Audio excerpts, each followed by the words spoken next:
If you were ignored, we understand the mix of anger and longing. The impulse is to prove your worth and see regret on the other side. Today, we'll take a steadier path. Stop chasing and build a life that speaks for itself. No games, no humiliation. There's a real risk here. When we try to force a comeback, we lose dignity and time. When we change our attitudes, we regain respect and calm. And it's in that contrast that regret often appears. Not because we provoke it, but because we stop feeding the same script. What happens when we stop justifying the unjustifiable and treat ourselves the way we'd treat someone we love? Stoicism is a practical philosophy that's about 20 years old. It teaches us to separate what depends on us choices, habits, reactions from what doesn't, other people's opinions, the past, empty promises. We bring this to everyday life, simple and applicable. We'll show 8 attitudes that change the game. Clear, consistent boundaries, including online. Strategic silence. Fewer explanations, more calm. A routine that sustains self-esteem. Sleep, training, work done well. Quiet excellence. Real progress without announcement. Indifference to the outcome. We keep doing well, with or without a message from the person. We'll also train short responses to tests and provocations. Set up a stalking detox for defined periods. And design a standard week that doesn't depend on anyone's mood. We combine this with morning and evening micro-habits, so discipline doesn't depend on motivation. How can this generate regret? When the pattern changes, the other person loses the emotional control they had over the situation. The focus leaves their approval and returns to our center. Whoever didn't value you realizes that access has become expensive. Whether they come back obsessed, we don't promise. Our target is your peace and your strength. The rest is a possible consequence. We're talking about concrete steps, testable in 7 days. If there's a relapse, we correct it without drama and get back on track. We want you sleeping better, working better, and stopping the negotiations over what is basic. In the end, you choose whether to open the door or not. The goal is that, when the doorbell rings, you're well enough to decide clearly and not out of neediness. Have you ever noticed how exhausting it is to chase after someone's approval? An elusive answer. A feeling of being seen only to find that the more you run, the farther you feel from peace. Sit with that for a moment. Let it echo in the quiet of your evening, as if you were standing by the sea and hearing the soft but relentless crash of the tide. Why do we so easily give away our calm, our ability to rest comfortably in ourselves, just because someone could not or would not recognize our worth? The answer, as the old Stoics might whisper to you on a sleepless night, does not lie in yet more effort to prove yourself, nor another word typed out in hope, nor a single additional imagining of how things might have been different if only you had been more, or less, or something else entirely. Instead, the wisdom that changes everything sits in the first and most subtle of their lessons, the mother rule, the dividing line they called the dichotomy of control. This notion might sound abstract at first, but stay with me. What if I told you that your peace, your real agency, and, ironically, the greatest power you have to shift the emotional equation with someone who has not valued you, all begin precisely where your control ends? Close your eyes for a second and imagine a blank piece of paper on the table in front of you. On one side, you begin to write all the things about your life, and in particular, this relationship or situation that's gnawed at you the words you've said, the messages left unread, the silences, the late night overthinking, the promises, the tiny hopeful signs, the disappointments. On the other side, you begin to write all the facts that have simply unfolded, all the ways the other person has shown up or not, the time they took, the moods they brought, the choices they made independent of you. Now, quietly, you draw a line right down the center, and you write over the left column, "I govern this." Over the right, "This is not mine to command." What you are scripting, with the slow and honest movement of your pen, is the oldest spiritual inventory there is, and perhaps the most radical act you will undertake for healing. You see, the Stoics were not in the business of selling you tactics for manipulating others or for winning someone back by stealth or strategy. Their gift to you was this: in a world that will constantly tempt you to outsource your calm to the approval and timing of another, come back home. Discern, again and again, what is yours to actually shape your focus today, your quality of sleep, the words you choose, the training you do, the connections you lean into, the boundaries you gently insist upon. And equally, with grave and gentle courage, allow the rest their texts, their indifference, their return or absence, their stories and their reasons, the entire past that will not change to exist outside your grasp. You may ask, and honestly, most do, doesn't doing this mean I stop caring? Isn't it bitter or cold to let go of the desire to be wanted again, to prove them wrong by showing how much I matter? But you can almost hear old Marcus Aurelius soothing you in the candle-lit dark, quietly reminding you that you are not made for the approval of one fickle soul, and that real dignity is not earned by fighting for a place in someone else's story, but by returning, again and again, to your own. Allow me to invite you into a small but powerful exercise, one you can borrow as often as you need, even as a nightly ritual before you surrender to sleep. Take a sheet of paper, or the notepad on your phone if you like, and truly list in words, not just feelings, the elements of the situation that consistently activate your anxiety or your longing. Notice the details that depend on you. The honest message you sent, the early morning you rose from bed to strengthen your body, the meal you cooked with intention, the moments you made space for friendship or laughter, the times you said what you meant and meant what you said. Now in the other column, stack all the variables over which you have no ultimate control, the timing of their replies, their mood swings, the idle or cryptic behaviors online, their absence or presence, the way they interpret your worth, the influences and insecurities they inherited long before you met. Every day, revisit this page with realism but with a certain ritual tenderness, like tending to a small garden that grows only by what sunlight you can offer. Transform that left-hand column your domain, your ground into micro-actions. What does that look like, truly? Perhaps it is simply giving yourself the gift of a night's rest, a walk outdoors, half an hour spent learning or reflecting, a call to a friend. That moment when you let your phone be silent, the nearly sacred act of refusing to chase the last word. Perhaps it is trusting yourself to train your body even when it aches or your mood falls low, or choosing to devote attention to your work or art without the constant undertow of anxious checking. Did they respond? Did they finally notice? On the right-hand side, begin adding phrases of release, almost like small prayers to yourself. I am not responsible for the desires of another. I did not cause their absence. I am not in negotiation with my own self-respect. Let yourself say out loud quietly, I greet what depends on me, and say good day to the rest. Try this, not once, but any time the ache stirs up, any time you start to feel yourself slip back into desperate attempts at validation, those old lures that would have you perform in hope of being picked. Each time your longing tugs at you the urge to check, to explain, to plead, or to dream again of how everything might mend if you could only say the right thing. Come back to this page, to this essential naming. Name your control. Name what you cannot command. Name it out loud if you must. Notice how, gradually, the energy begins to shift, not with bitterness or a cold heart, but with a strange, sober warmth. You are not required to fight for your place in the life of someone who cannot or will not make space for you. There is, within this practice, a hidden hinge zone that transforms not only your emotional landscape, but, somewhat paradoxically, your impact on the very person who once undervalued you. Here's the secret. As long as your focus is not on whether or not they return, but rather on whether you yourself are getting your peace back, everything external becomes a potential byproduct, never again the main goal. The refusal to hand over your well-being for someone else's passing attention or fleeting regret is not arrogance, it is emotional hygiene.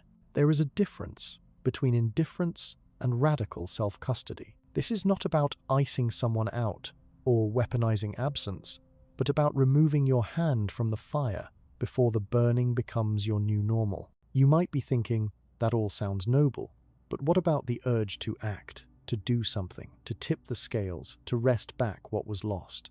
The modern world encourages this, doesn't it? Don't let them forget you. Show them what they're missing. Keep your image sparkling in their mind. Yet, pause for a moment. Consider the endless chase, the constant bending to accommodate the random whims of another's mood. Does it bring peace?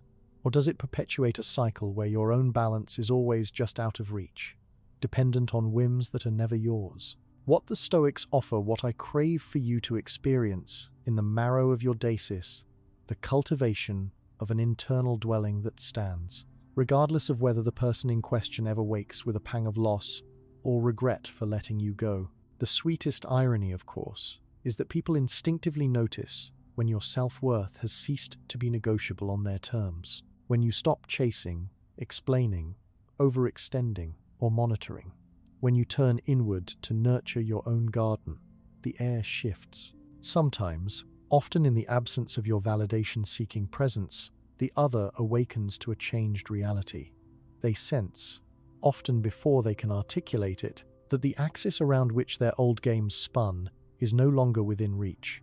Your serenity, restored by gently releasing what is out of your hands, becomes a gravity of its own. There is a further layer, a supple refinement to this art of letting go. This is the daily rehearsal of what the Stoics called premeditatio malorum, a fancy phrase, but really just the act of quietly envisioning, before your day begins, the likely triggers that will test your commitment to emotional stewardship. You name them. The sudden notification, the pang at seeing a photo or a story, the inexplicable message at an inconvenient hour, the invitation that hints at old patterns. You rehearse in your mind what you will do and say not to manipulate, but to place your well-being first. Perhaps you will choose to say nothing.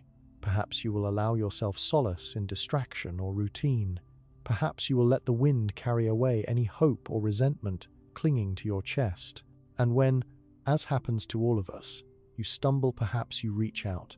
Perhaps you spiral in longing or old hurt return with compassion to your page. Name what happened. Note it gently, the way a gardener registers which plants wilted in the heat. Then return yourself to nurturido, not punish, but ask softly, what soothes my calm now? What can I do, even in this small hour, to stabilize my own heart? The virtue here is not in being perfect, but in being persistent, in returning each time to the practice. To weave the tapestry together, imagine your days as a succession of these micro-actions and micro-releases. Every morning, you face anew that column of what is yours, with small acts of self-respect moving your body, feeding your curiosity, connecting with kind souls, tending to your space, resting in real silence. Every afternoon, you accept again that the story unfolding beyond your control is not yours to write, no matter how tempting or how familiar it feels to clutch at the old plot lines. Every night, you ask yourself, did I protect my peace today? Did I nurture myself, even especially when my mind wandered back to the person who once overlooked me? You may find, as you work this ancient muscle of discernment, that your cravings for outside validation begin to soften, that the endless drive to prove something to someone else dissolves. In its place, there is a growing steadiness, like a fire tended quietly, that warms without burning. It is by living hereby, making this your practice, not your performance, that you unwittingly shift the dynamics with those who fail to see your worth. It is not that you are playing hard to get, or employing tricks or rules. It is that you are finally inhabiting yourself. Paradoxically, sometimes it is this very thing that causes the other to feel, perhaps for the first time, the true cost of their absence. But let's be clear, gentle listener.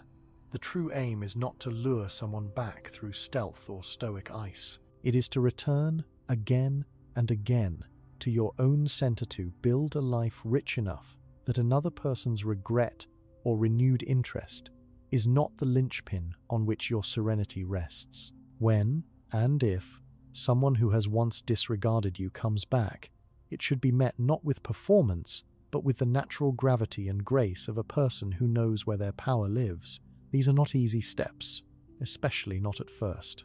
The world, and perhaps your own aching hope, will argue for exceptions. Just once more, just one more message, just one more explanation. Maybe this time, it will change. This is natural. Let yourself mourn what is lost. but come back, as softly and as often as necessary, to that sheet of paper, to the cool dividing line between what you command and what you do not. Let this be your evening prayer, your pledge to yourself. I do not chase storms, I tend my own ground.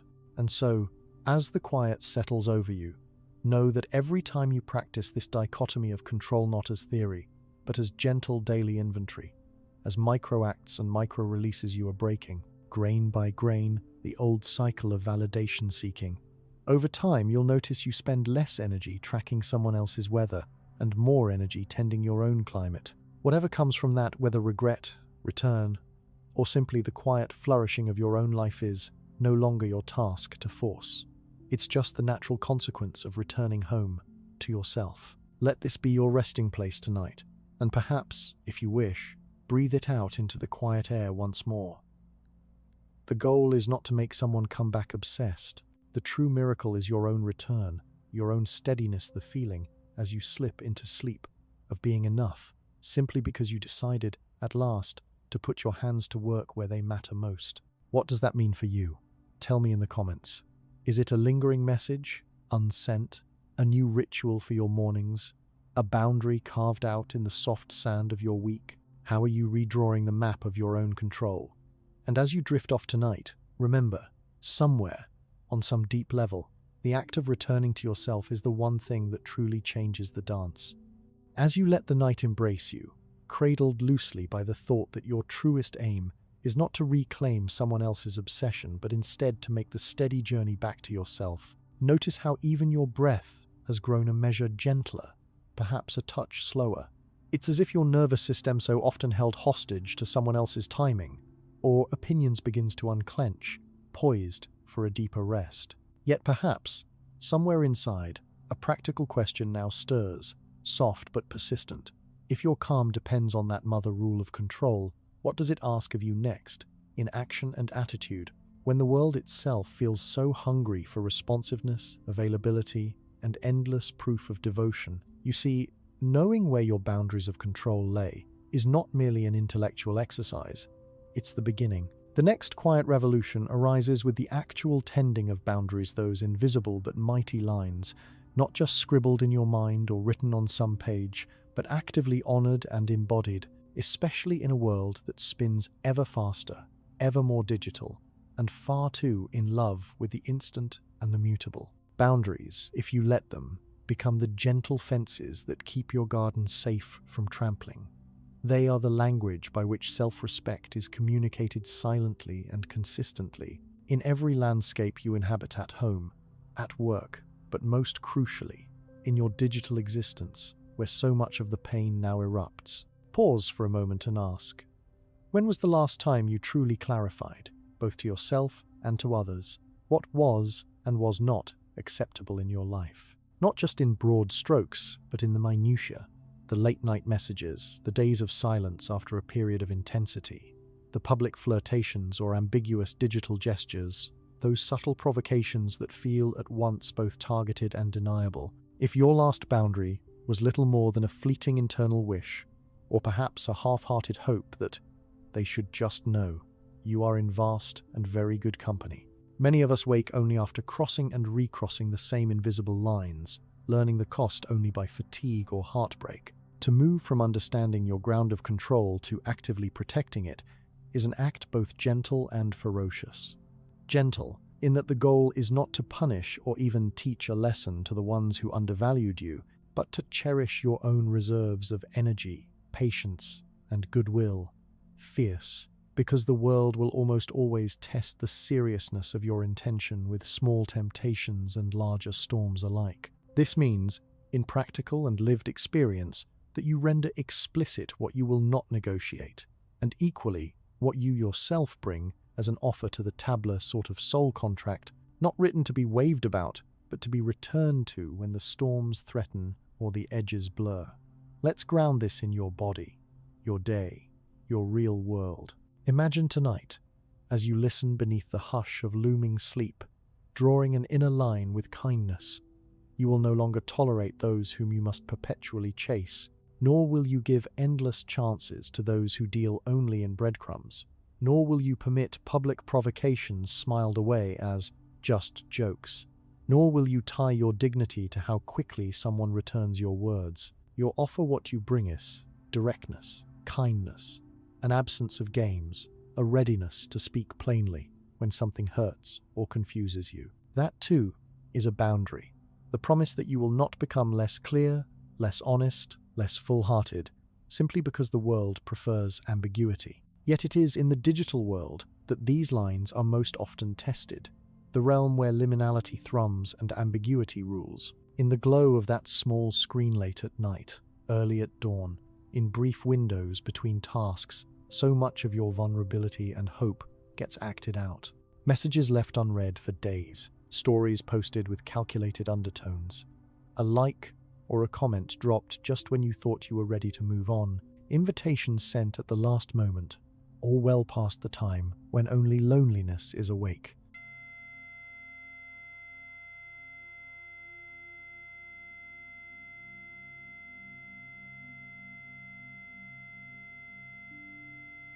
And so, consistency becomes your secret weapon, the quiet music by which your boundaries start to select, without fanfare, who may remain close or who must drift. This is not about making a show. Rarely do the truly powerful boundaries announce themselves in grand speeches or ultimatums. Instead, they whisper, persistently and without apology, "This is my pattern, this is my rhythm, this is the cost of my access." You may feel, especially early on, that protecting these lines is cold or punishing, a form of withholding. But allow yourself the chance to sense, beneath the initial discomfort, the deep and nourishing difference.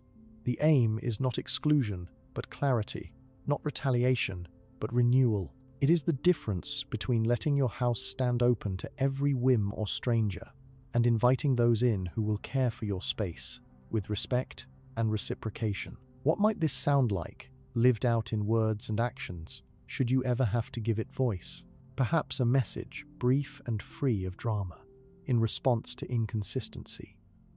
For my well-being, I don't continue conversations that vanish and then return. If you ever wish to connect with consistency, let me know. Notice the absence of accusation, the presence of boundary, the clarity that this is not a game but a standard. Then, and most challengingly, allow your actions to reinforce your words. Don't reopen the door at the first gust of their loneliness, nor should you chase after explanations or more chances if the standard is not met. Repetition is not needed consistency, instead is the drumbeat. The digital realm, in particular, now requires a discipline and discernment that previous ages never imagined. Here, you begin to honor your boundaries not just with words, but with structures. Mute and hide functions to protect you from compulsive checking, removing notifications, placing time rules around your use, perhaps even restricting story views, or blocking outright if a line is crossed and your peace jeopardized. These are not the acts of a vengeful soul, but the gestures of someone who has come, finally, to prioritize their system's calm over the endless rally of stimulus and drama. Often, those of us conditioned to equate lover, even simple civility, with boundlessness, find this task unthinkable. Yet, it is worth remembering. No great garden grows without tending. No magnificent art is formed without respecting the shape of the canvas. And no life flourishes when the borders are forever porous. The act of muting, hiding, or even blocking is not an act against another, but for yourself and sometimes, paradoxically, for the opportunity of a different, healthier story in the future. If there ever is to be renewal, it will come not from accessibility without accountability, but from two people meeting on level ground, respecting each other's needs in word and deed. Bring your attention to your body, to your breath, and imagine, for a moment, how your nervous system might shift if you were to ritualize your responses. You might try, before any reply, to anchor yourself with 3 long, slow inhalations, anchoring not only your lungs but your resolve, followed by a count 5, 4, 3, 2, 1. This small act, borrowed from the discipline of response inhibition, gives you not the impulse, not the other ownership of the moment. It says, "I am not reacting from hurt or hope. but from a core of calmness. You buy yourself the most precious gift, a pause. In that pause, all the old patterns might flicker to life, the urge to chase, to explain, to defend your worth. Yet with practice, the pause grows stronger than the pattern. From here, you can start writing gentle but non-negotiable agreements with yourself about how you will interact with your digital world, your communications, your own heart. Perhaps you promise not to respond at certain hours, or to give no energy to messages that come only in the dead of night, for you now value your peace as much as your connection. You might agree to refuse last-minute invitations, to only say yes to what has the ring of sincerity and planning, to exit conversations that are more about drama than actual exchange, not as rules meant to box you in, but as gifts to the part of you that yearns for safety and dignity. In every relationship, digital or otherwise, there comes the moment where your standard is tested. Perhaps they escalate the games to reassert control, perhaps they send more pointed barbs, more overt invitations, or even try to draw you back into old patterns with nostalgia or charm. Here is the crucible, and it is in this heat that the new metal is forged. You needn't respond with anger or ice. Instead, you can let your tone remain steady, your answers brief, your engagement firm but gentle. You owe no explanations for your standard, nor apologies for having built a life that does not wait by the window. The remarkable aspect of these boundaries well honed, quietly but constantly reinforced is that they begin, almost invisibly, to shift the emotional economy between you and the other. When access to you becomes contingent on respect and consistency, when the old games fall flat against the wall of your self-possession, the power dynamics if it is to change it all does so in your favor, not by force, but by default. What was once a wide-open market of your time and attention becomes a closed system, where the cost of entry is measured by the quality of care brought to the exchange. Do not be surprised if the other, at first, protests or seeks new strategies to pull you back into familiar cycles. The heart, even in others, can struggle with the disappearance of old privileges. But trust that your consistency is not cruelty.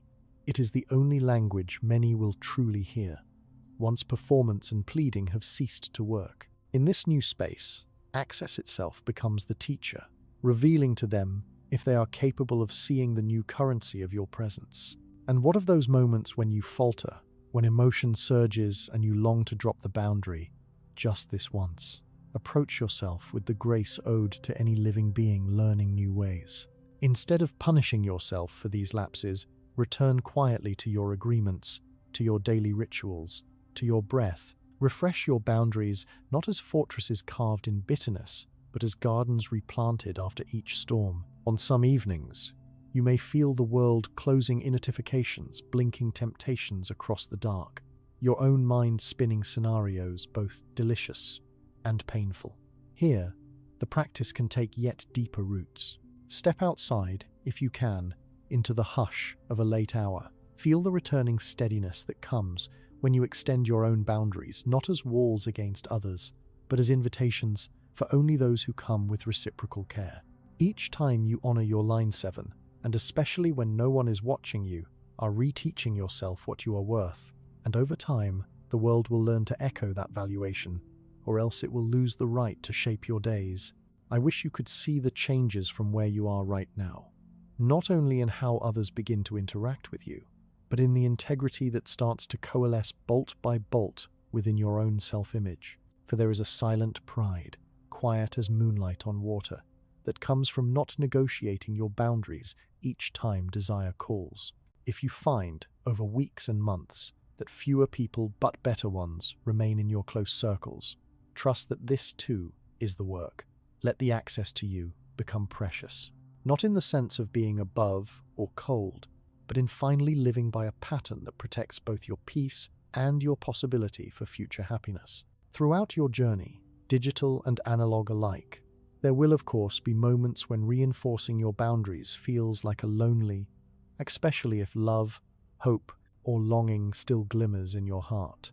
On such nights as you struggle with old pulls, try writing down the boundaries you have chosen and the reasons behind them. Read them out loud, perhaps softly to yourself, perhaps as a lullaby, a prelude to rest. Remind yourself gently, these are not barriers to love, but openings to real connection, to respect, to reciprocity. And if someone, perhaps after many tests, meets you with the same clarity and care, let that prove a foundation for something steadier a new dance, where neither must keep score, because dignity is baked in from the very beginning. The world is unlikely to thank you for this work, just as the wild forest rarely praises the tree that finally grows high enough to touch the sun. Yet, as you sleep and wake and move through your days, notice how even your smallest relationships, your briefest exchanges, begin to change temperature. It is no longer about who can demand your attention the loudest, but about who approaches quietly, with the reverence born of knowing that your boundaries, once faint lines, have become the radiant edges of your life.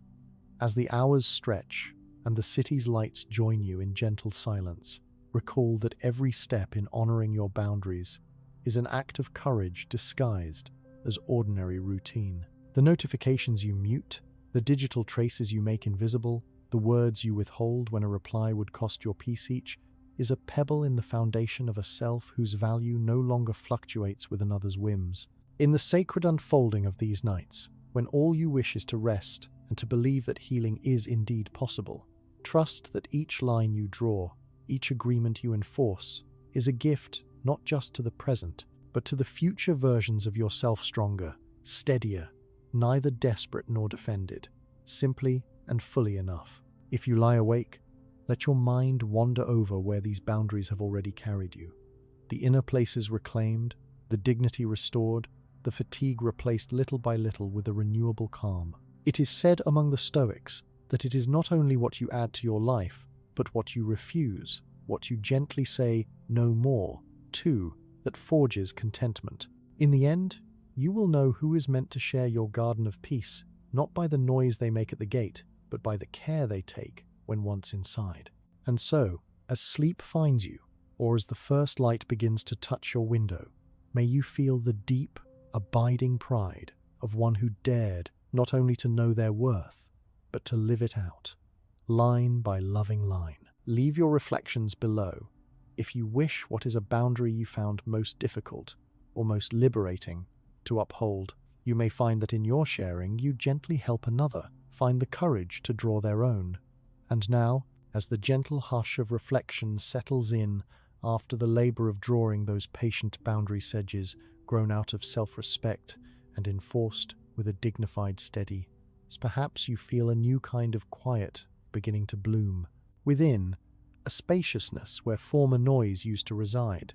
Reread those lines you etched, both literal and internal, and notice, even in their simplicity, how they act not only as shields, but as invitations for peace. Yet despite their silent power, maybe there remains, blinking softly at the edges of your heart, one persistent ache, the fear that in holding to your lines and gently refusing the chaos, you have become cold or inaccessible.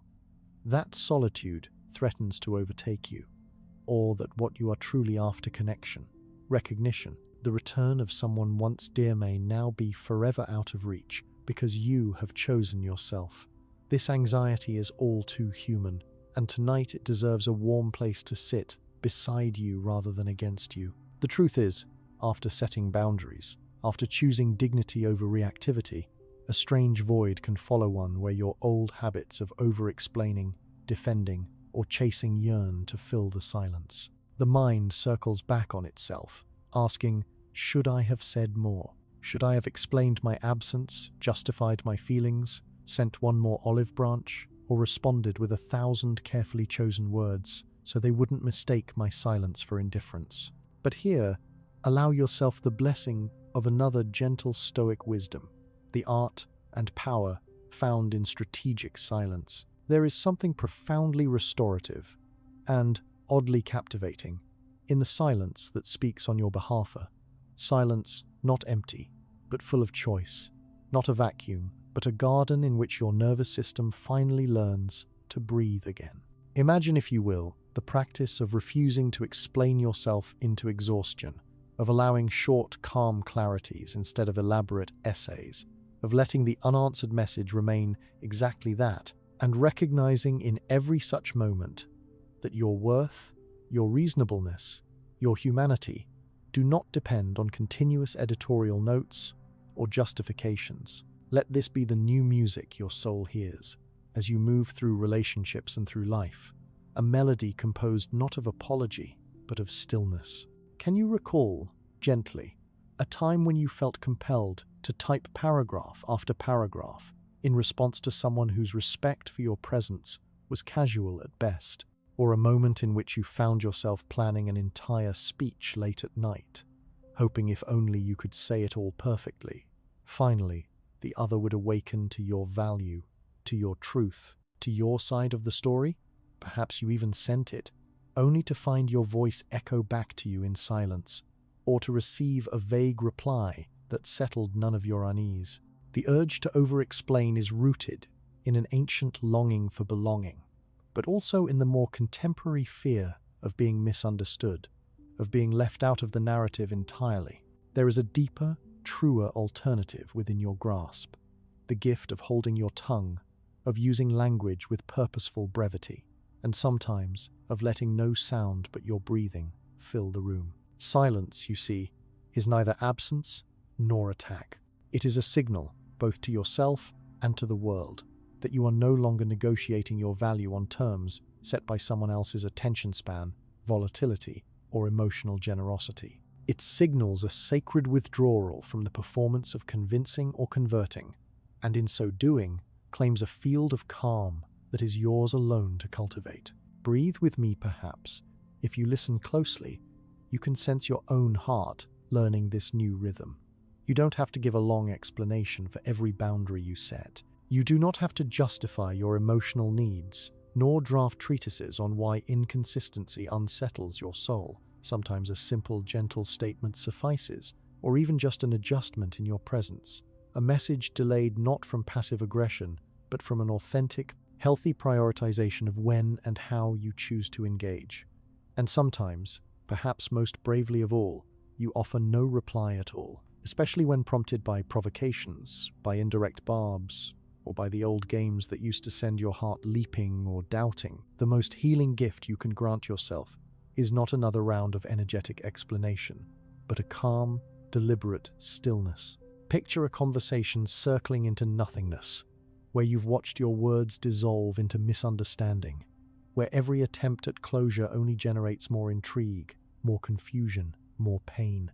There comes a threshold where the only respectful way out is not another attempt, not a fresh volley of words, but a gentle, "I'll stop here," or nothing at all. Maybe their message sits unanswered, not because you're keeping score, but because you recognize that giving in again would drain your reserves and reinforce the very dynamic you have labored so hard to change. This is what strategic silence looks and feels like: a resting of your tongue, a preservation of your nervous system, a statement made not through words but through dignified absence. There is, in such silence, a wisdom that is countercultural, especially in an age that rewards immediacy, retort, the quick-fire exchange of opinions, and the frenzied pace of digital communication. The world often implores: respond quickly or be forgotten, explain fully or be misunderstood, engage, engage, engage. But the ancient and steady reply is slower.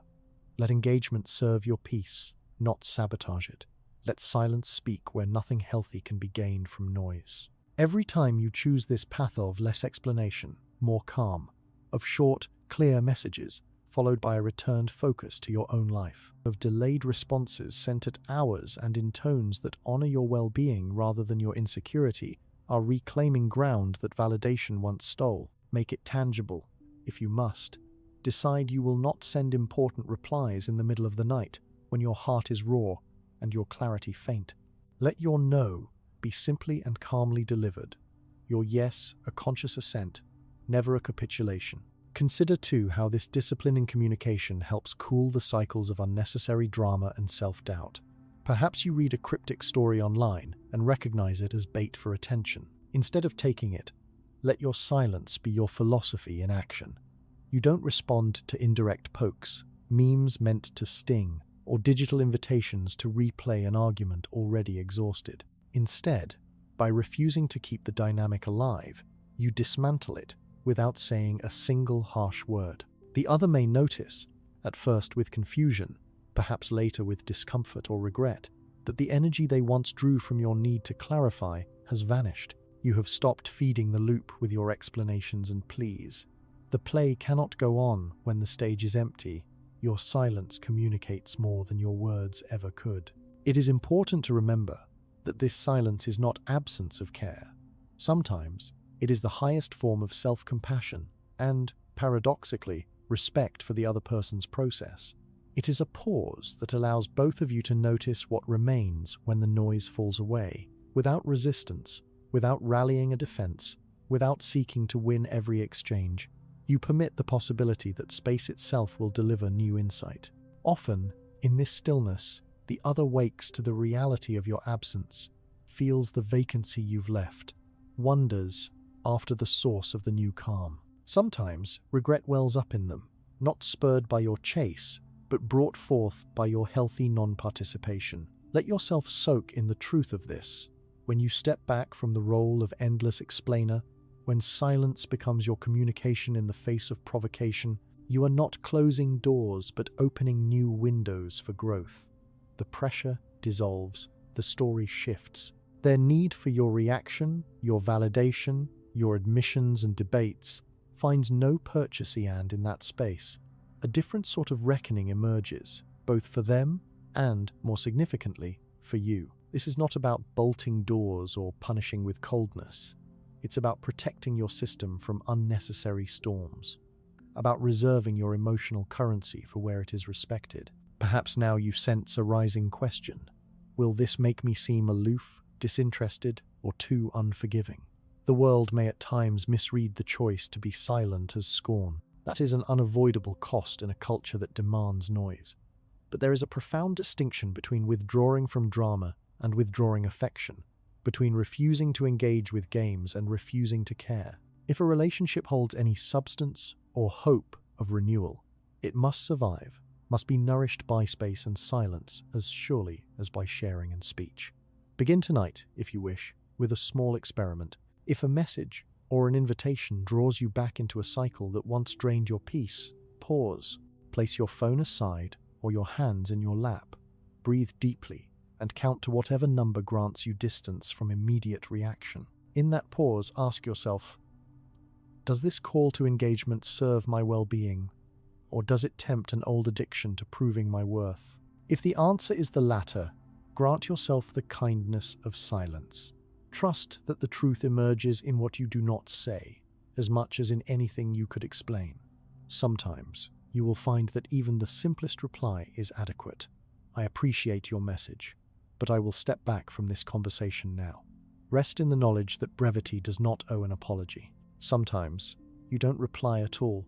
Your consistency here, as in boundaries, is crucial. If you do not respond to late-night provocations or to attempts at baiting your emotions, you teach by your absence and your restraint what will and will not be part of your shared narrative going forward. This silence need not be harsh. Let it be imbued with warmth for yourself and a soft hope that, should true understanding ever emerge, it will be built on better ground. Use your presence deliberately when you must meet or interact. Let your bearing be calm, your tone steady, your gaze present but unhurried. You needn't drum up speeches or revisit exhausted arguments. Allow your conduct, your self-possession, to do the work of 1,000 words. Dignity does not compete with noise. Often, it is drowned by it. The more you live in tuned alignment with this approach, the softer even, while more powerful your energy becomes. Gone is the frantic scurrying for approval, or the self-directed anxiety about being misunderstood. In its place stands a kind of grounded, unhurried, gracier person who has learned, sometimes through much pain, that not all messages require answers, nor all invitations to battle merit a champion. At times, you may still have to repeat this learning. The digital world is relentless, quick to prod, to lure, to tempt you into endless exchanges that go nowhere meaningful. In those moments, revisit your inner agreements.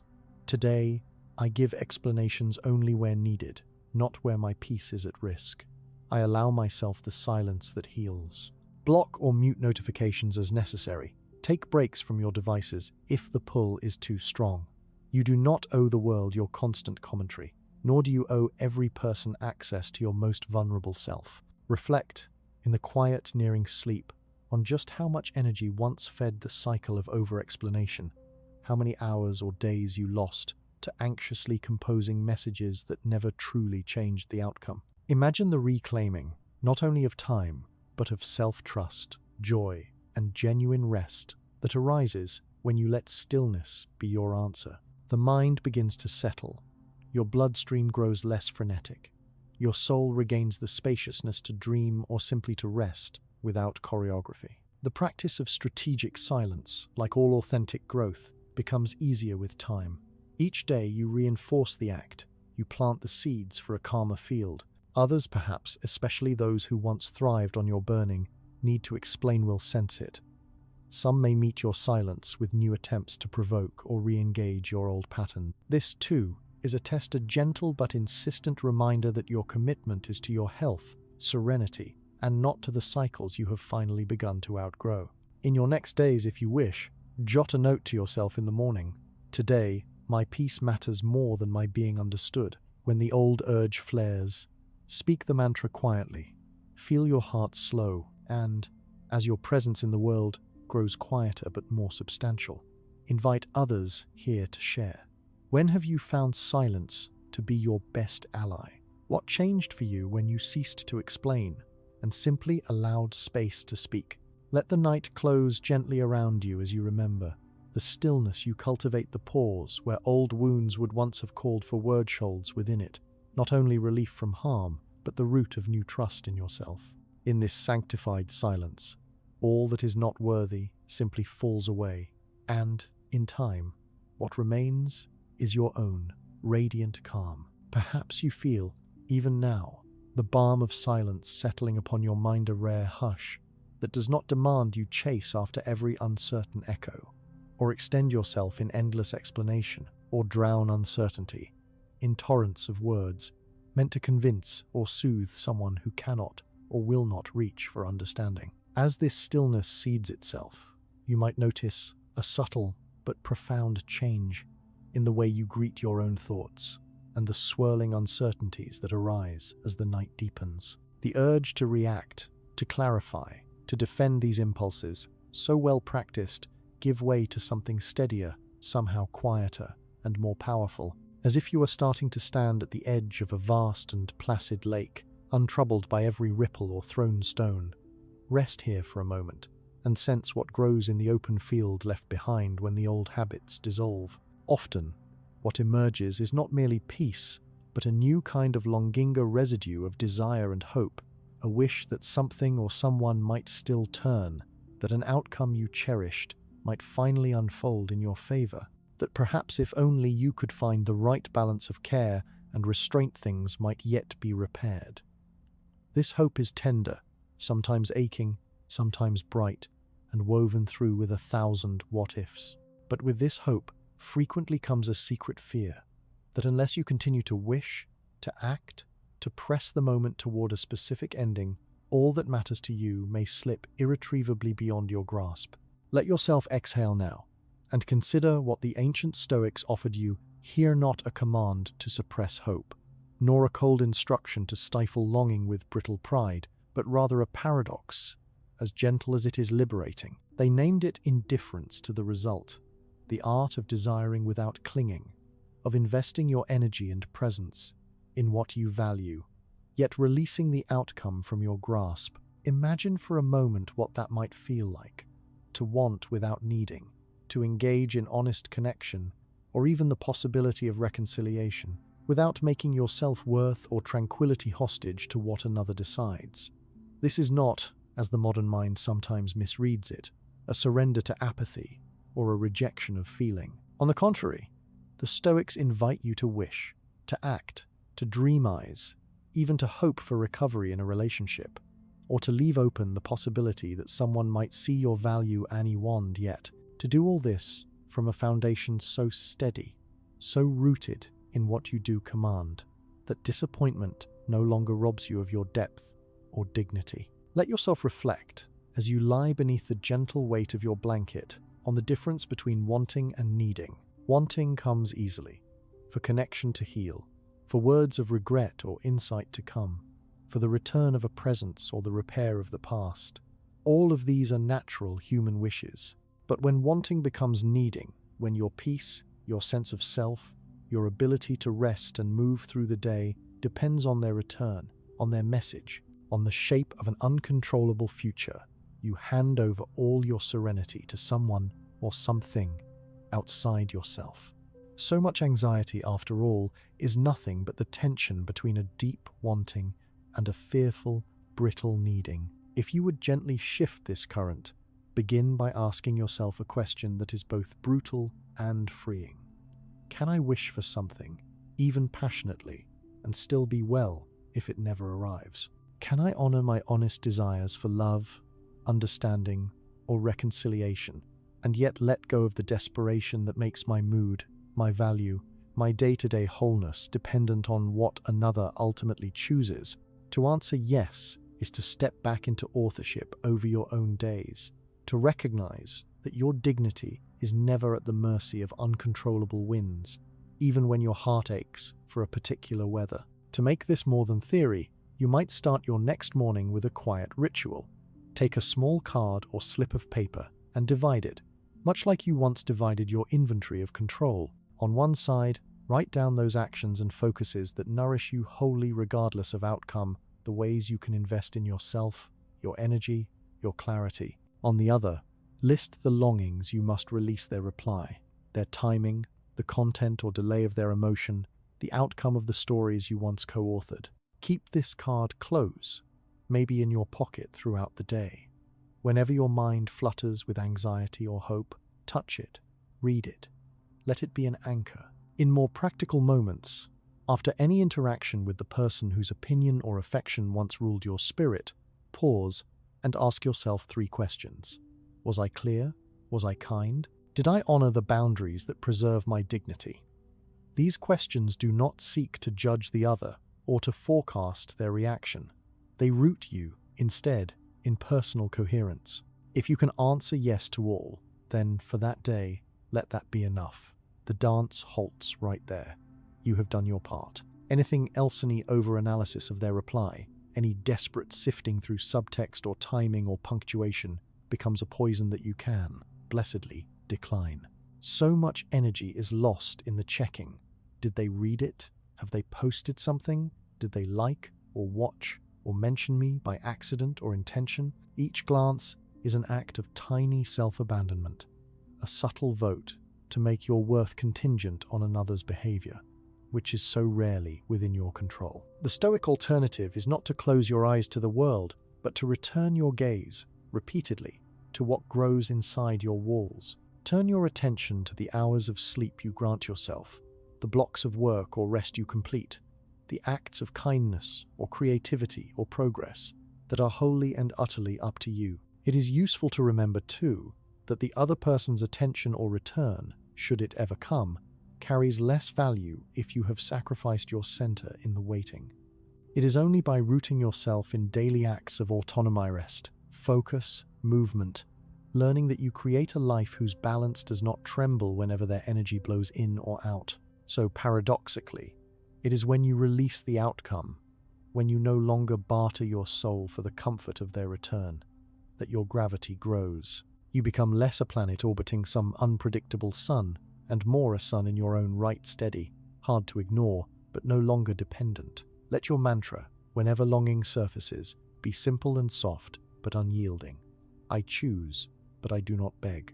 I show up honestly. I lay my cards on the table when it serves my heart and my integrity, but I do not campaign for someone to rescue me from loneliness or uncertainty.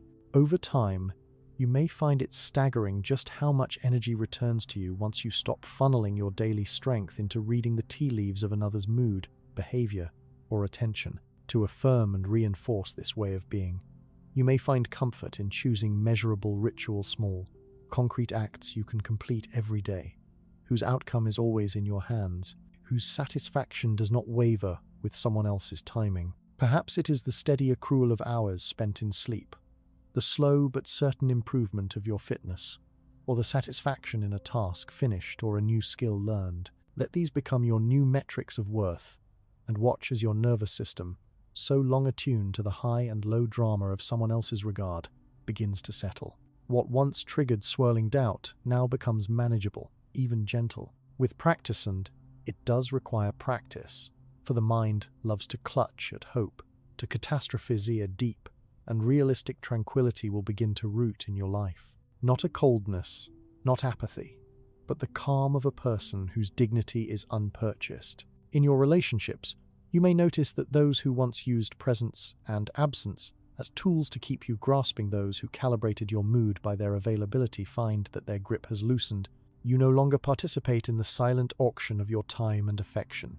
You are, in the best sense, someone who brings their whole self to the table but does not leave it at the whim of others. This too is a kind of alchemy.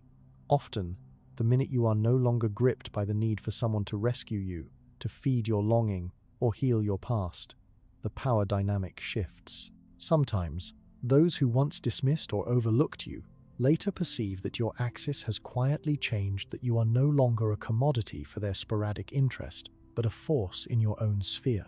Should they ever return, you are poised to greet them from your own wholeness, not from need, and the equation changes without hostility. Perhaps, as you lay contemplating your day or your future, you can sense this shift within, a lighter burden, a reclaiming of energy. Even if regret never visits their door, or if reconciliation remains elusive, you have protected and expanded your own life in ways that no one can take from you. And this, tender soul, is the core of dignity, not only surviving what you cannot control, but flourishing regardless of it.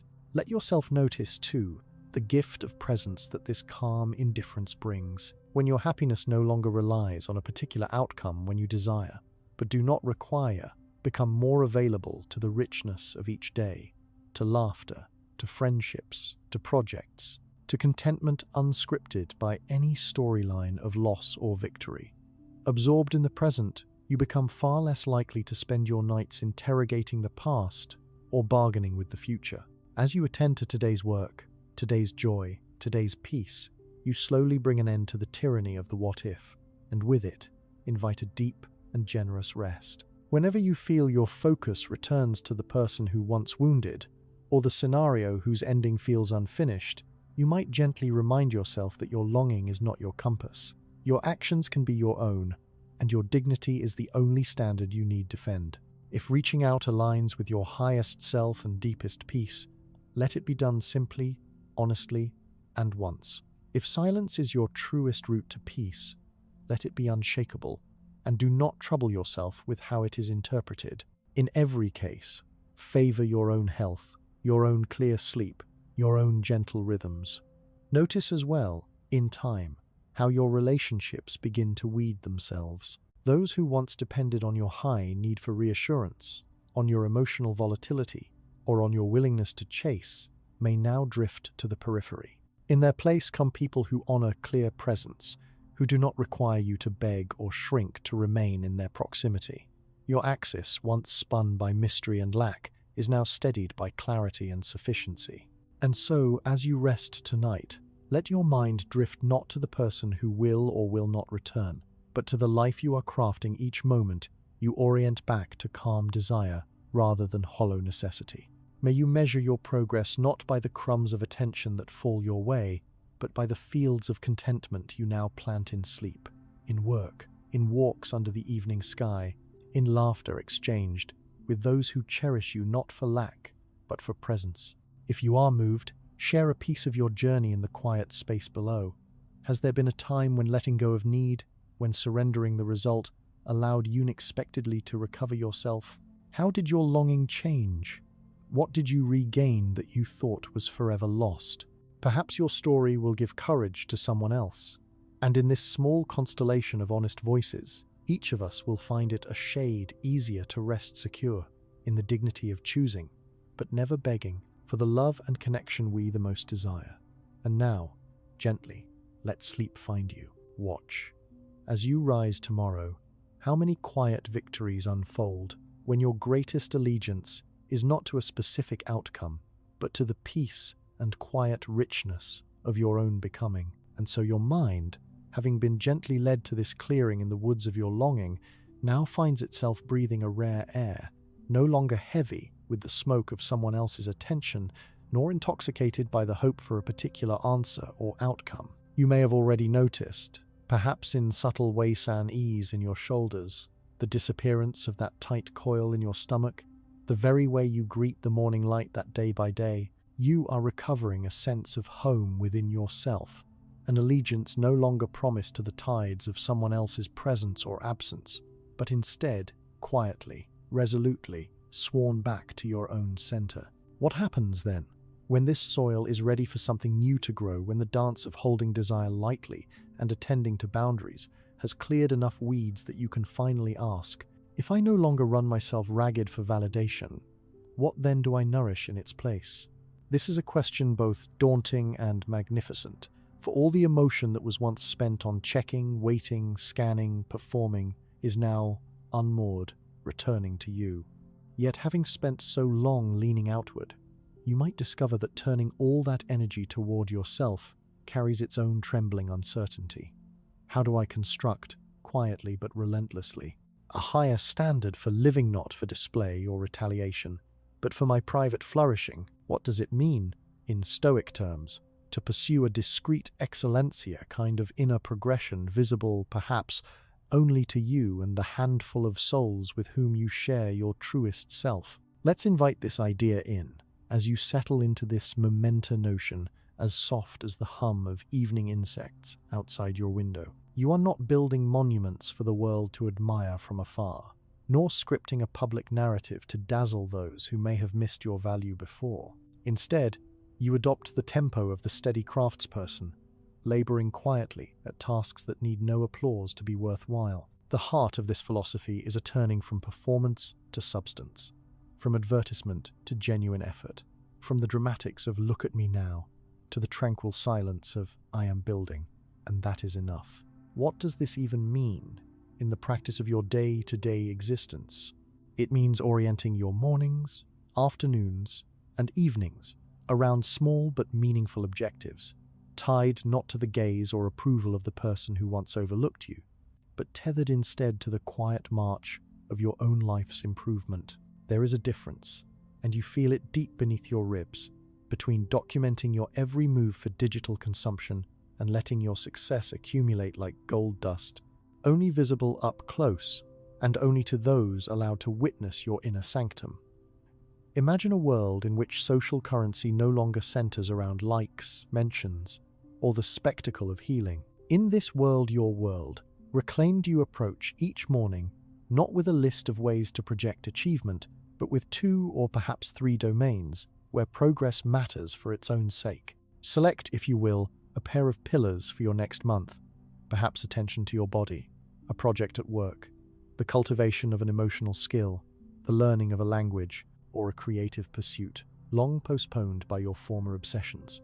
Your secret contract is this: for the coming 30 days, you will commit to measured steps, small milestones, and tangible results, unannounced and unperformed, except in the privacy of your reflection or the face-to-face laughter of a confidant who holds you unconditionally to your higher self. If the mind, conditioned by years of seeking external proof, still aches to notify the world, treat this urge not as a fault to stamp out, but as the remnant ache of an old wound. You are not denying yourself connection or the right to celebrate a victory, but you are shifting the axis of your pride from spectacle to substance. This is not about cloaked vengeance, just wait until they see me better off, but about the daily, slow build of capacities that belong only to you. Each time you finish a workout not posted, each evening you add a page to a manuscript unshared, every moment you rest without broadcasting the fact,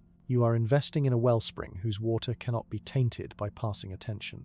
Consider for a moment how, when you choose to make your progress quiet, you change your reasons for persevering.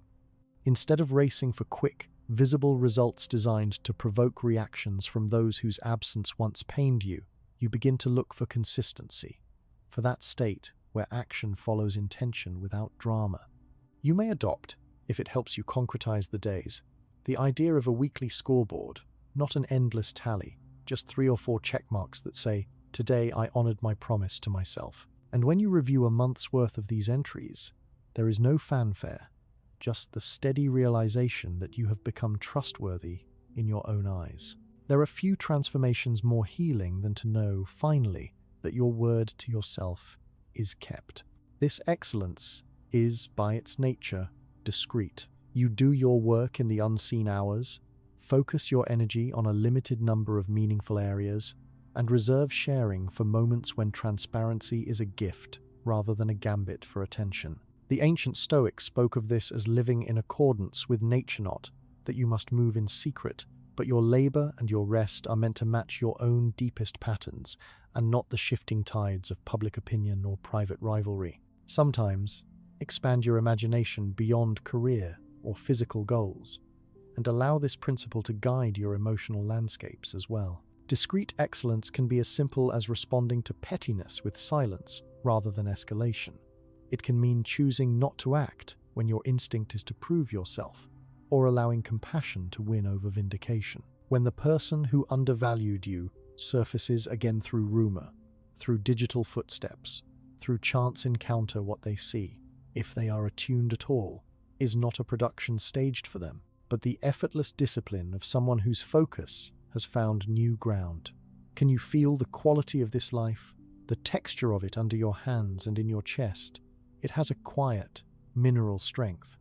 Suppose you select your focus for a month to be health and learning.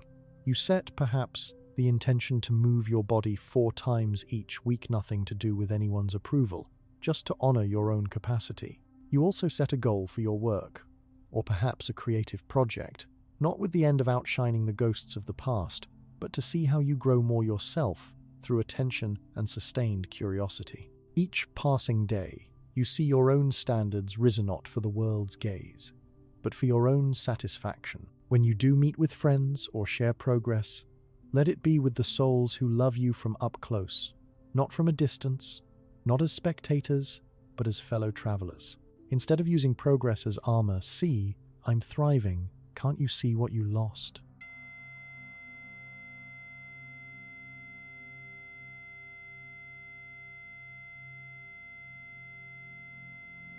If ever the person who undervalued you returns, seeking entry into your circle, what they encounter is no longer a plea for recognition, but someone whose life is not defined by their decisions, whose standards are not abandoned at the door of someone else's remorse.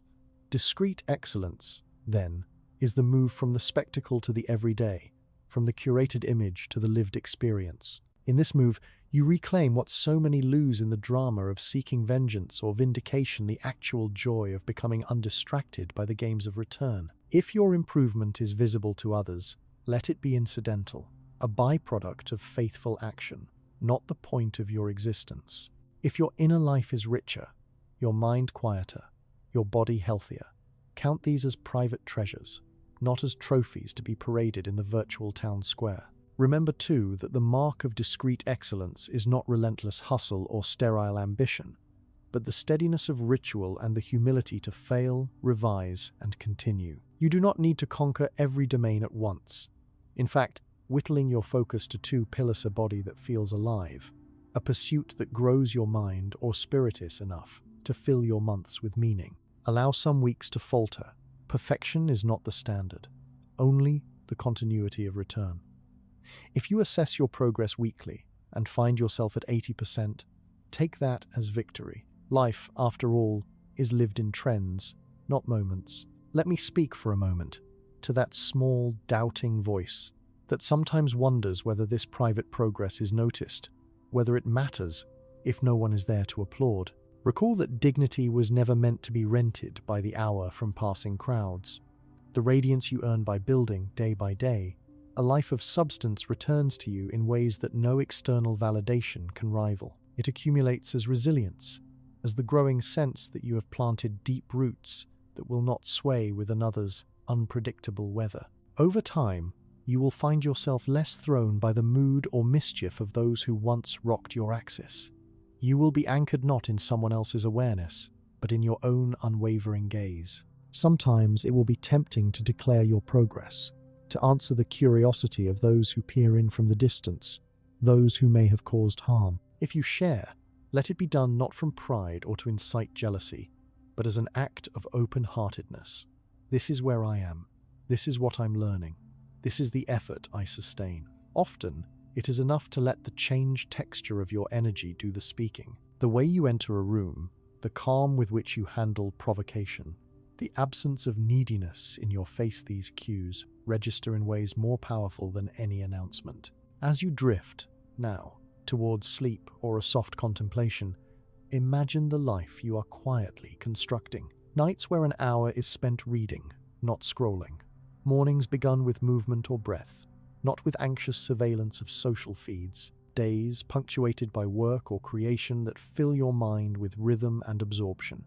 With time, the old addiction to outward validation fades to a faint bruise. In its place is a self-respect that does not bend to the return or regret of any particular person. In these quiet acts, you are writing a private legendone whose worth cannot be diminished by who sees, nor amplified by who return. You are no longer a supplicant petitioning strangers and old lovers for the warmth of their gaze. Your light shines inward first, and then, inevitably, out into the lives you choose, the places you enrich, the work you dignify with attention. If this excellence is ever noticed, let it be as a sunrise so sudden, undeniable, but never prompted by petition. You may wish to share this path with others whose journeys echo yours. If so, let your story be less about having conquered loss, and more about having learned to source warmth and meaning from your own deliberate cultivation. What quiet victories have most sustained you?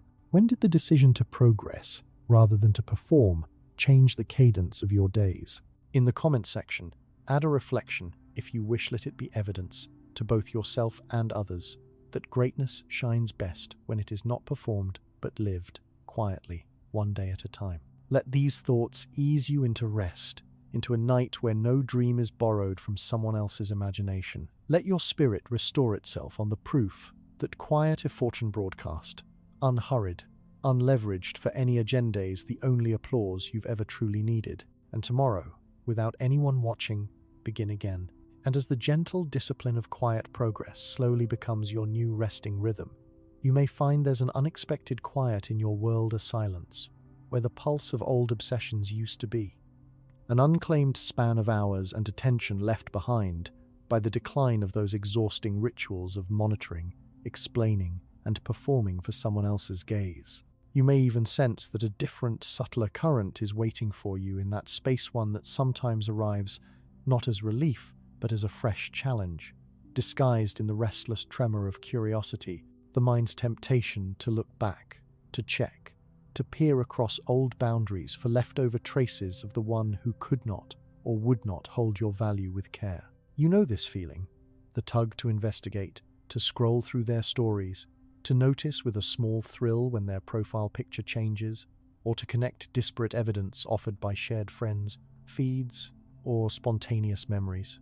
And here, the language of withdrawal comes into play, a kind of hunger, both mental and emotional, a pang for information that once seemed innocuous, but which, on closer attention, becomes a powerful trigger for pain, comparison, resentment, and relapse into old patterns. In moments like these, what the ancient Stoics called exercising discipline over desire feels less like a philosophical luxury and more like a daily survival skill. Lean into this moment, where the habit of stalking, of peering, passively or obsessively, into the digital traces of someone who undervalued you feels hardest to break. Understand that this is not just about willpower, but about architecture. You are learning how to block the old roots that keep pulling your eye, your heart, and your imagination away from your newly won peace. The mind, accustomed to stimulation and allergic to uncertainty, whispers that maybe knowing a little more will help you healer, at least help you control the story.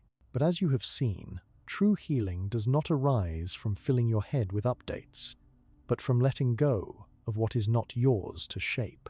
To turn away from this temptation, you might begin with kindness, not scolding. Remind yourself that curiosity is not a flaw, but an evolutionary mechanism designed to keep you safe by understanding your environment. Yet in our data-saturated age, this natural vigilance can quickly become a cage. Notice each urge to check for updates, each spike of adrenaline when a mutual friend mentions their name, not with shame, but with gentle precision.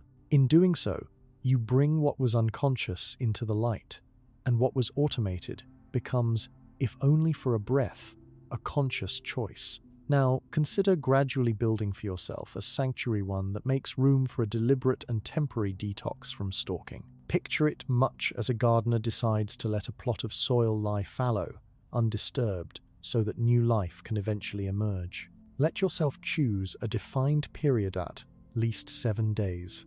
Or, if your heart is particularly restless, perhaps 14 or even 30. During this detox, you make a different kind of contract, not with the person who ignites your habit, but with your own future self. It is a contract to be vigilant, not in pursuit of their every digital move, but in nurturing your own attention, in guiding it back to fields where it can grow strong and whole again. To begin such a detox is not passive avoidance, but active, strategic living. Start by removing digital triggers that draw you to monitor, delete shortcuts, mute or remove contacts who act as bridges for gossip or reminders. Adjust your privacy settings to silence those echoes that only feed your hunger. Let your digital garden be swept briefly clean, as if you'd cleared 5 paces around your bed of sharp stones. And then, when the craving flares up, and it will, especially in those first 15 minutes of restlessness, give yourself 3 deliberate actions as alternatives. A glass of water to ground your body, 10 slow squats or a quick walk around your home to reset your nervous system, or 2 minutes of conscious breathing where you simply name, with kindness, what you are feeling.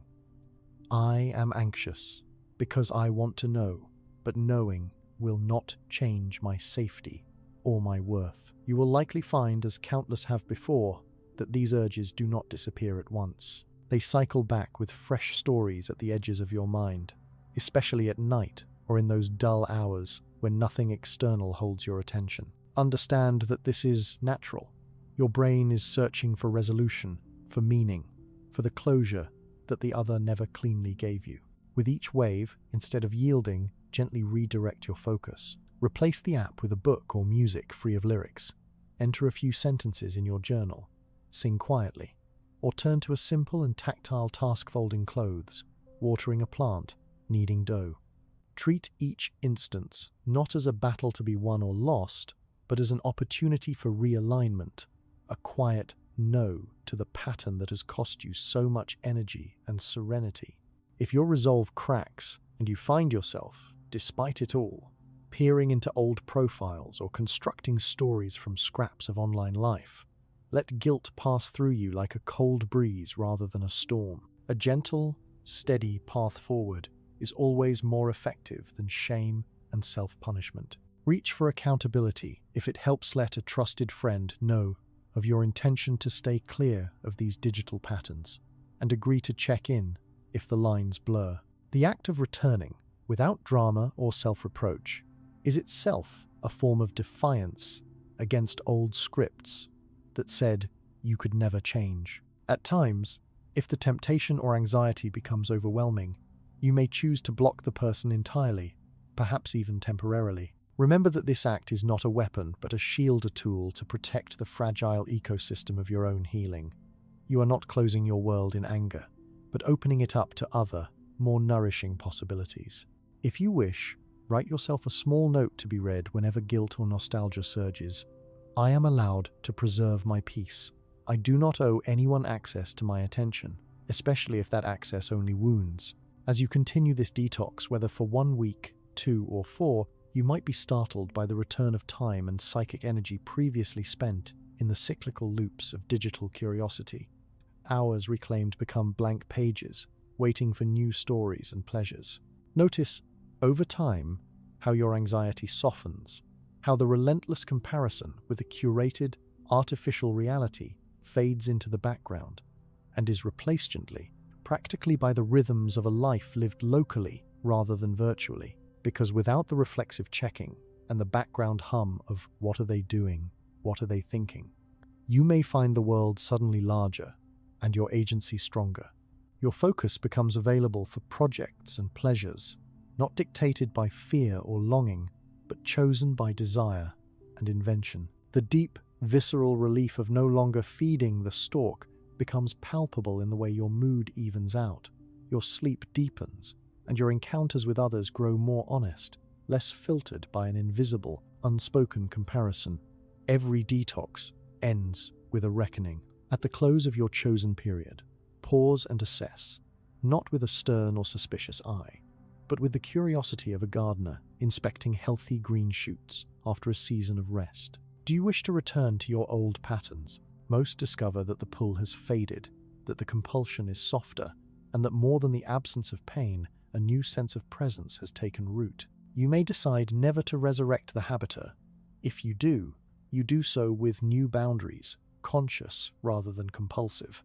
And if the situation calls for it, if the person in question has caused or continues to cause harm, know that you have the right and the power to extend your detox indefinitely, or to make it permanent. The Stoic attitude here is neither rigid nor bitter. It is simply wise.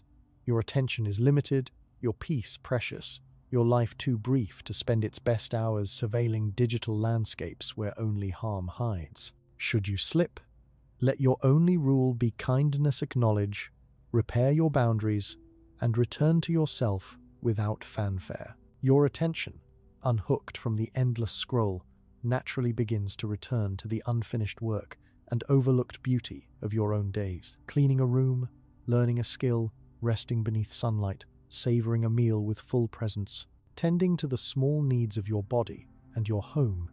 These simple acts become not just replacements for old obsessions, but new sources of satisfaction, groundedness, and hope. Slowly, your sense of time repairs. Your perception of yourself becomes less distorted by the funhouse mirrors of social media, and intimacy once blocked by constant comparison becomes possible again. If you feel hesitation as your own detox begins, let it be seen. There is no virtue in perfect discipline if it becomes its own performance. You do not build an honest calm by clinging desperately to purity. Instead, honor each urge resisted, each minute won back. With a mental pat on the back or a small solemnity, this is the work of someone rescuing themselves 1 hour at a time. Let me invite you now, as a final step, to remember or imagine how you will measure your real progress. The signs are subtle but unmistakable. Notice when you can sit for several consecutive minutes without the need to reach for your phone, when another's update no longer disturbs your spirit, when you can enjoy the sight of coincidence or the sound of old memories without trying to fit them into a story you no longer wish to tell. This is when freedom's roots have begun to run deeper than the weeds of habit. And if you ever doubt the point of such self-restraint, recall that the people who most captivate attention, who pull others into their orbit without effort, are rarely those who chase, who check, who project nervous energy onto the world. They are, instead, those whose boundaries are quietly honored, whose focus is self-returned, whose lives have become too rich and full to be spent on scenes from someone else's stage. Their calm does not merely win the breakup, it changes the quality of every connection that comes after. As night deepens and you nestle closer to the gentle quiet of your room, let your body feel the differentian absence, not of yearning, but of compulsion. The story you used to track, the timeline you felt you must update and decode, has faded. Something quieter, more nourishing, is growing in its place. Attention freed for new rituals, memory given back to you, desire made gentle, and fit for a life that is once again your own. And, if you feel so moved, leave a comment beneath this window. What has been the hardest element for you to release, and what have you discovered on the other side of your own detox? In the sharing, you may find that your courage gives rise to courage in others, that the work of thriving after neglect is written not only in long posts or silent victories, but in the chorus of soft voices, each quietly reclaiming their field of vision from yesterday's shadows. Settle now, deeper into your rest. The urge to check will come and go, as all weather does, but your resolve built moment by moment, gesture by gesture remains. Each stretch of unmonitored time, each hour not spent peering through digital keyholes, is a stanza in the poem of your own return. Let that be more than enough. As the silent healing of your digital detox takes gentle hold hours once squandered on screens, now reclaimed by your breathing, by the hum of your own heartbeat, by those sacred and ordinary rituals that make the present moment vivid, you may discover that your inner climate has shifted almost imperceptibly. The ache of anticipation starts to dissolve, the old pain finds fewer footholds, and you dwell in a rare territory, a space where the outside world, and especially the unpredictable whims of someone who once failed to honor your worth, no longer flood your mind with stormy weather at each notification. Still, life has a way of testing new growth. Just when your calm begins to deepen, it is almost inevitable that someone reaches across the line you have drawn, sometimes softly, sometimes with the same ambiguity or carelessness that once undid you, inviting you back into the patterns of testing, of subtle provocation, of emotional tug-of-war. The invitations come in countless forms, both digital and face-to-face, a coy message late at night, the sudden resurfacing of attention after days or weeks of silence, a backhanded compliment wrapped in nostalgia, or perhaps the pointed miss you that hovers without action or substance. Each of these can easily untether you from your new steadiness if you meet them unprepared, answering not from your grounded core, but from old habits of justifying, pleading, or silently hoping for a shift that never quite arrives. Yet, this is where a centuries-old principle, refined gently by quiet practice, becomes your secret armor. The discipline of brevity, of rehearsed scripts, of simple clarity that refuses the emotional bait, that honors your limits with the same calm as you honor your need for silence. What does it look like, truly, to respond from your center and not from provocation?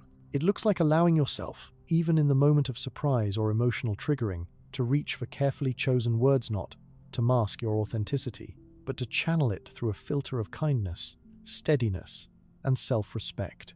You sense the familiar pang of, do I respond? And if so, how? You recognize the tug to craft a mini-essay, to explain your evolution or your absence, to showcase your boundaries as a kind of armor. Instead, you pause perhaps, you even close your eyes, and let a breath linger, long enough for wisdom to answer before habit does. You might picture, in this pause, the turning of a gentle compass within you, a slow reorientation toward dignity, a refusal, not out of coldness, but from self-love, to let your peace become currency for someone else's amusement or validation. It is here, in this pause, that you allow the work of your previous days, your boundaries clarified, your digital attention reclaimed, your quiet habits of growth and excellencito become manifest in 2 or 3 lines. These are not lines rehearsed to wound, nor meant to stir envy or regret, but simple, honest declarations that do not negotiate on your core needs, that do not open the doors of your heart to testing or last-minute drama, that do not seek once again to win a contest you have already decided to leave. Imagine yourself facing those classic tests, the ones that always seem to draw you back. The "Hey, stranger," sent well past midnight, meant to reopen contact on their schedule, not yours. You answer, if at all, not with a wounded retort or elaborate story of what has changed, but with a simplicity. Hello, I am focused on other things right now, wishing you well. A late-night compliment, laced with shame or small needling, is met by you with, I am organizing my life in a new way. I hope you are well too. A jealous provocation, masked as banter, does not draw you into defense or elaborate justification. You answer, if at all, I do not wish to enter this kind of conversation. Tell me what you want, directly, or let's pause here. And to those attempts to stir your nostalgia or feelings with vague talk of missing you, but no clear invitation to connect in a new way, your words carry gentle but unmistakable closure. Thank you for sharing.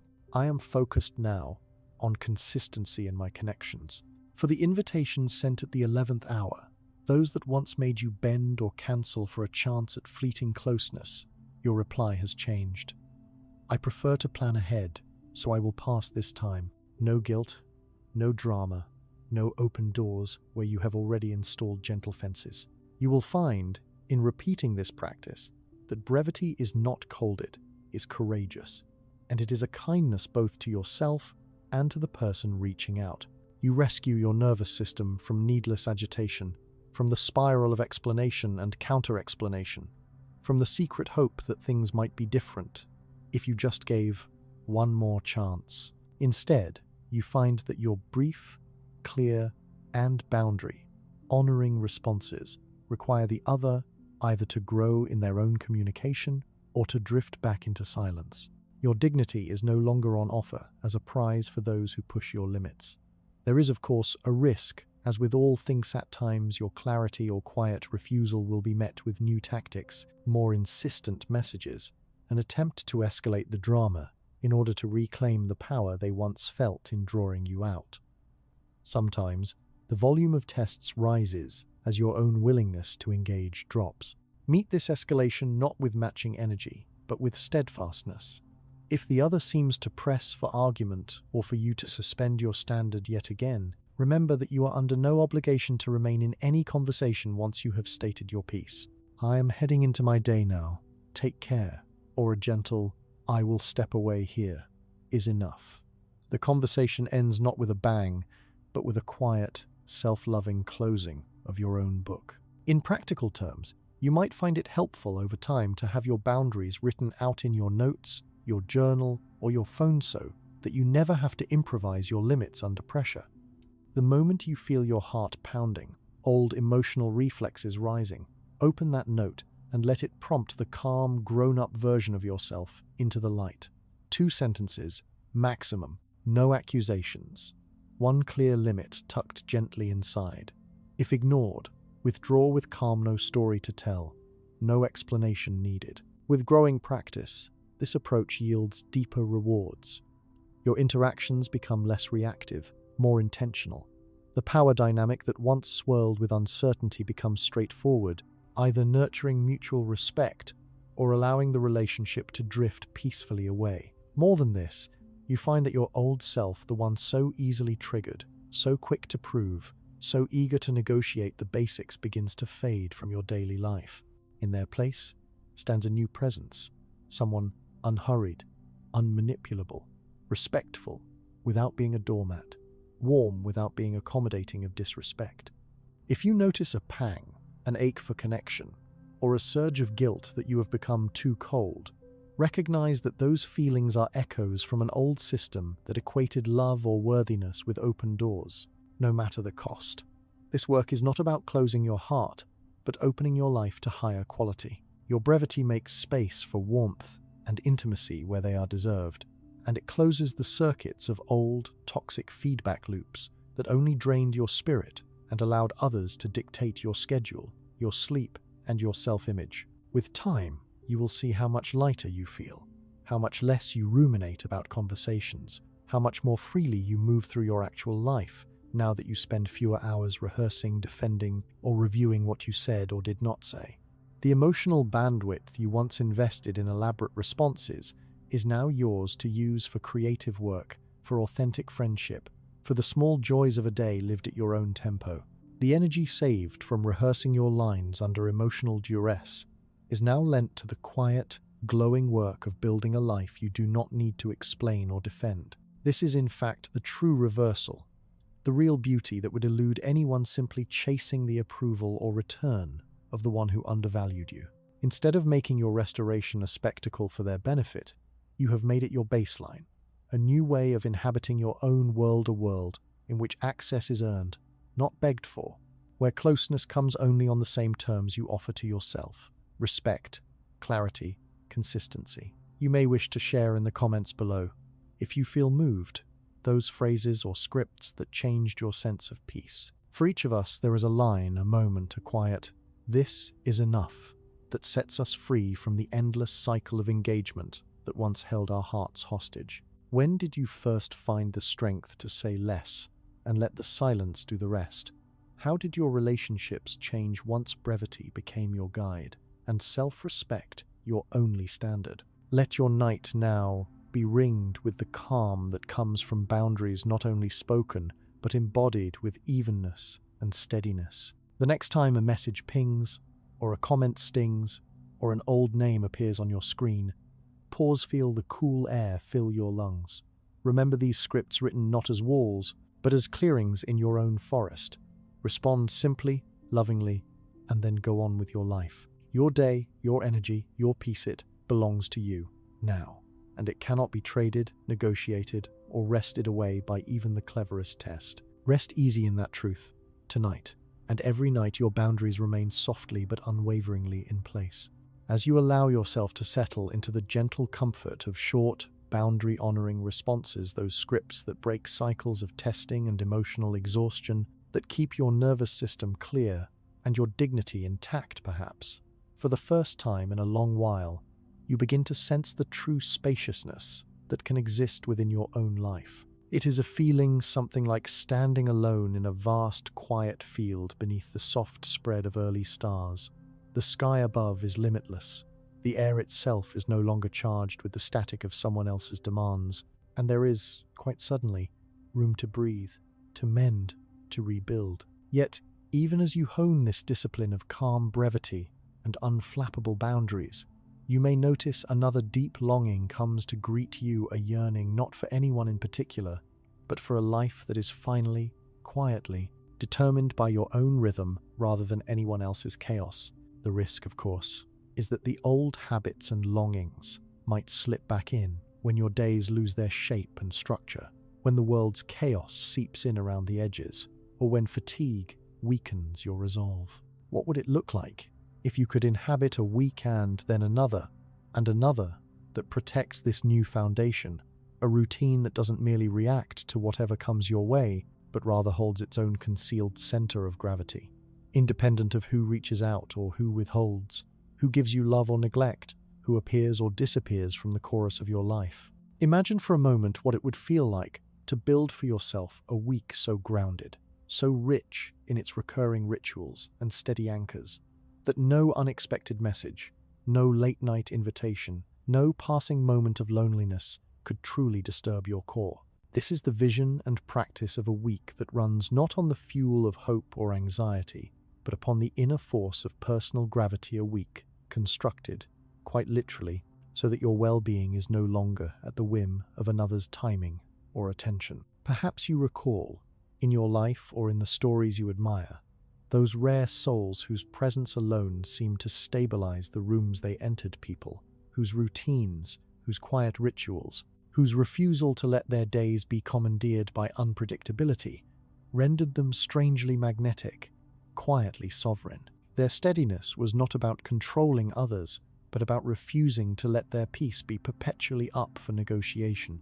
They guarded mornings as sacred, not in some rigidly defensive way, but knowing that the first hour shapes the tone for everything that follows. They relinquished evenings to rest, not to endless scrolling or emotional reactivity, but to decompressing rituals that allowed them to retire into sleep unburdened. Their social calendar was neither a desperate search for proof of belonging nor an isolationist withdrawal, but a measured embrace of what and who truly resonated with them, always at a tempo of their own choosing. What if you could construct such a pattern? What if your week could, in itself, become a stronghold, a gentle but unmovable grove through which the winds of someone else's mood could no longer topple your sense of order or direction? Lean into the idea of a standard weekone with clearly defined, repeatable anchors, practices that create internal momentum, and time slots that are protected, not as acts of self-denial, but as the ultimate, quiet form of self-respect. Begin, if you wish, with a gentle assessment. If you were to design this week from the root up, which moments each day would serve as pillars? Consider how your first hour upon waking, untouched by social media or outside requests, could be a ritual for steadiness, a glass of water, a few moments with the dawn's light at your window, some conscious breaths, perhaps a notebook where you jot 3 intentions for the day that depend upon no one else's behavior. These intentions could be as soft as "I will move my body with kindness," "I will complete a focused task," "I will reach out to a friend for real laughter," or "I will honor my need for silence in the face of noise." You might guard your midday as another touchstone, making space for a meal without the interference of glowing screens. giving yourself a moment to stretch, to move, to walk under the sky, instead of fleeing from one task or notification to another. Anchor your afternoon with another interval of focused effort, a window when your phone is far away. Your mind is directed only to what gives you meaning or progress, rather than to the drama of who is watching, who is not, who is reaching out or disappearing. Let the distinction be clear, in your mind and in your physical space. These are the hours that belong only to you. In the evenings, open your life to real connection conversations with family or friends who operate in the same currency of presence and gentleness. Solitude spent on a hobby or a quiet pleasure, time to cook or listen to music or read. As sleep approaches, allow yourself at least 60 minutes without screens, creating a buffer for your nervous system to unwind.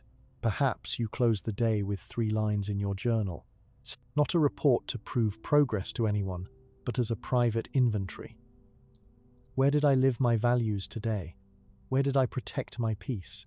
Where, gently, could I repair tomorrow? Even these micro-rituals, so easily dismissed by our era of distraction and spectacle, begin to create a framework of security and calm that no one outside of you can puncture.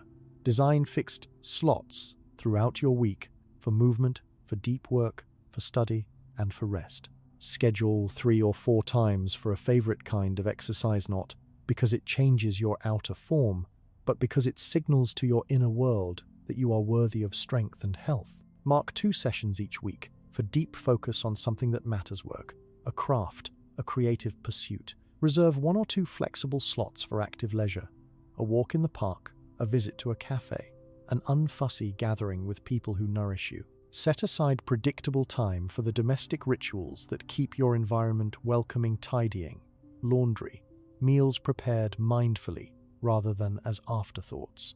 If you seek the comfort of sociability, let it be without the subtle check. Will so-and-so attend?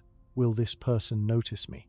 And go for your own pleasure, not as a placeholder for another's approval. Guard your calendar as you would your most intimate space. When a request comes, be it a last-minute invitation, a social obligation, or even a digital plea, learn to weigh its cost. Does it require you to abandon or radically rearrange one of your anchors?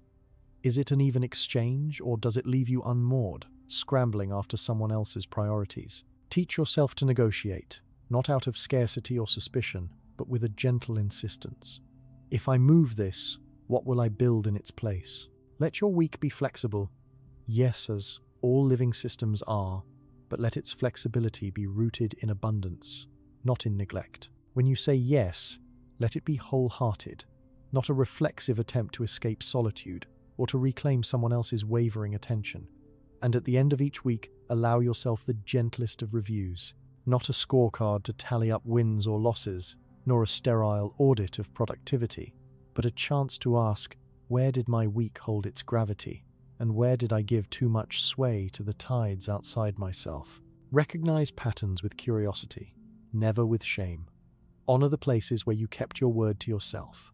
Make adjustments where you notice old habits sneaking back in. This review becomes a lighthouse, one that prevents you from being dashed against the same rocks week after week by the same handsome but treacherous storms. When, inevitably, someone whose presence once dictated your weather appears again, be it online or in person, they will find, often to their confusion or reluctant respect, that the doors to your attention have become quietly expensive. Not because you have decided to play games of scarcity, but because you have begun to live as if your time, energy, and wellness truly are precious, finite resources. The cost of your closeness is now measured in respect, consistency, and reciprocity, offered not only to others, but to yourself. This pattern, repeated week upon week, begins to change your internal landscape on a fundamental level. You no longer lurch from anxiety to relief, from anticipation to disappointment at someone else's bidding. Instead, you find yourself both more open to genuine affection and less vulnerable to the coldness or volatility of those who do not offer it. You develop what can only be called a personal gravity, a presence that draws in, gently but unmistakably, people, opportunities, and experiences suited to your new standard. Those who cannot meet you there quietly fall away, their requests and provocations glancing off the new orbit you inhabit. And, wondrously, you begin to sense that your own well-being is no longer a fragile thing, shattered by the weather outside. You become the source of your own climate, your own seasons and atmosphere, stable enough to grow new dreams, new relationships, and a deep, almost luxurious peace, regardless of who shows up or who walks away. If regret or longing ever visit the one who let you go, let it be because they can feel on some intangible level that to re-enter your world now requires more than charm. It requires effort that matches your own, respect that matches your boundaries, and care that meets the standard of your routines. The tempo is yours. As you let this insight root deeper, notice the gentleness that spreads through your evenings, the way you move unhurried through your home, not worried about whose message may or may not arrive, not waiting for the drama of a late-night text, not scrambling at the last minute to reclaim some sense of belonging. You have already arrived. Your week walks beside you, holds your hand, reminds you with each gentle repetition that your peace is your own built up, not once and for all, but daily, quietly, in the sacred ordinary acts that together create the only gravity worth having. And if you wish, in the soft darkness before sleep, share with others what routine or ritual has steadied you the most, what small shift in your week has protected your peace or made access to your energy more precious. Your voice, softly placed in the world, becomes part of a chorus of those who no longer measure their worth by someone else's clock. Let your eyes close, knowing that your week belongs to you, that each day now bends sometimes just a little, sometimes all at once toward the safe and fruitful interior you have chosen. Let your dreams unfold in a landscape where your hours do not wait for permission, where your calendar is a garden that grows only what you plant and tend. Let the world bring its invitations and provocations if it must. You have your rhythm, your orbit, and the kind of peace that cannot be rushed or stolen. This is the subtle power that outlasts neglect, confounds inconsistency, and shelters something beautiful and enduring your life, at your own pace, one protected week at a time. As the gentle night deepens, and you rest into the nourishing assurance that your weeks can now unfold with the dignity and gravity you have so carefully chosen, there emerges a new possibility in both infinitely practical and quietly radical. A week that runs itself, a structure not dictated by the moods or invitations of others, but by the quiet logic of your own values, repeated, until those values no longer feel like conscious efforts, but like the very air you breathe. In this sanctuary of your creation, your time transforms into something sacred, each hour honored for its capacity to hold attention, purpose, and joy, not only for what it achieves, but for how it preserves your peace. You have certainly tasted, even if only for a moment, the freedom that comes when your mornings begin without the trespass of a glowing screen, when you let in light and water before the tidal rush of messages or obligations. Perhaps you sensed the shift in your mind as this small act rippled forward, lending steadiness to the rest of your day. And now, imagine that steadiness expanded, multiplied, and woven through every part of your day's pattern, more resilient than fleeting motivation, a structure that supports your soul independent of another's presence or absence, stronger than any passing disappointment or hope. What you are cultivating here is not a cage, but a kind of living exoskeleton. The week, carefully designed and honored, becomes a container for your best intentions, a ship sturdy enough to keep you afloat and on course despite the waves of uncertainty, the tempests of unsolicited affection, or the sudden silence of someone who once occupied your imagination. It is not rigidity that you seek, but a buoyant regularity, a sustainable pattern that can absorb the unexpected without capsizing, one that lends an effortless shape to each day, so that your nervous system can, at last, unclench and believe that, whatever comes, you are held. Picture, if you will, the life of a river. It moves, twists, and adapts to the contour of its land, yet always knows, by feel rather than force, the limits that keep it from flooding or stagnating. In much the same way, your week can be structured not as a blueprint to be obeyed with perfection, but as a current that guides your energy, provides a reliable home for your focus and rest, and ensures that your resources are never spent merely servicing the whims of others. Begin in the morning, long before any voice intrudes, and carve out those first few minutes as a territory of your own. There is magical, most geometric in its beauty in leaving your phone untouched for 60 minutes after waking. The world will wait, and more importantly, you will taste the difference in your own sense of dignity. Let your first actions be driven by need, but not by neediness. Drink water, breathe deeply, let the sun or a lamp tell your body it can trust the start of this day. Perhaps write down 3 intentions, a quiet promise to yourself that, no matter what comes from outside, you will honor some clear priority, be it a walk, a moment of learning, the pursuit of work done for the work's sake alone. Allow the first window of your day, perhaps the first 90 minutes, to become a sanctuary for focused effort. This is sacred time, not just for productivity, but for anchoring your sense of self in achievement you can measure and understand. It is an offering to your craft, your health, your inner world, not an act of rebellion against others, but of fidelity to your own calling. As the day matures, weave in periods where movement is secrete, a walk, a stretch, a dance when no one is looking.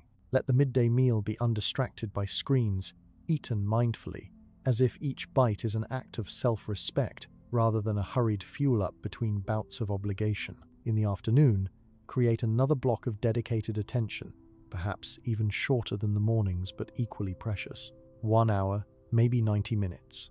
Permission given to yourself to deepen, to finish, to learn or to play, but on your schedule, not as a reaction to last-minute demands for your energy. Anchor your evenings with connection that is real and restorative, rather than draining or addictive.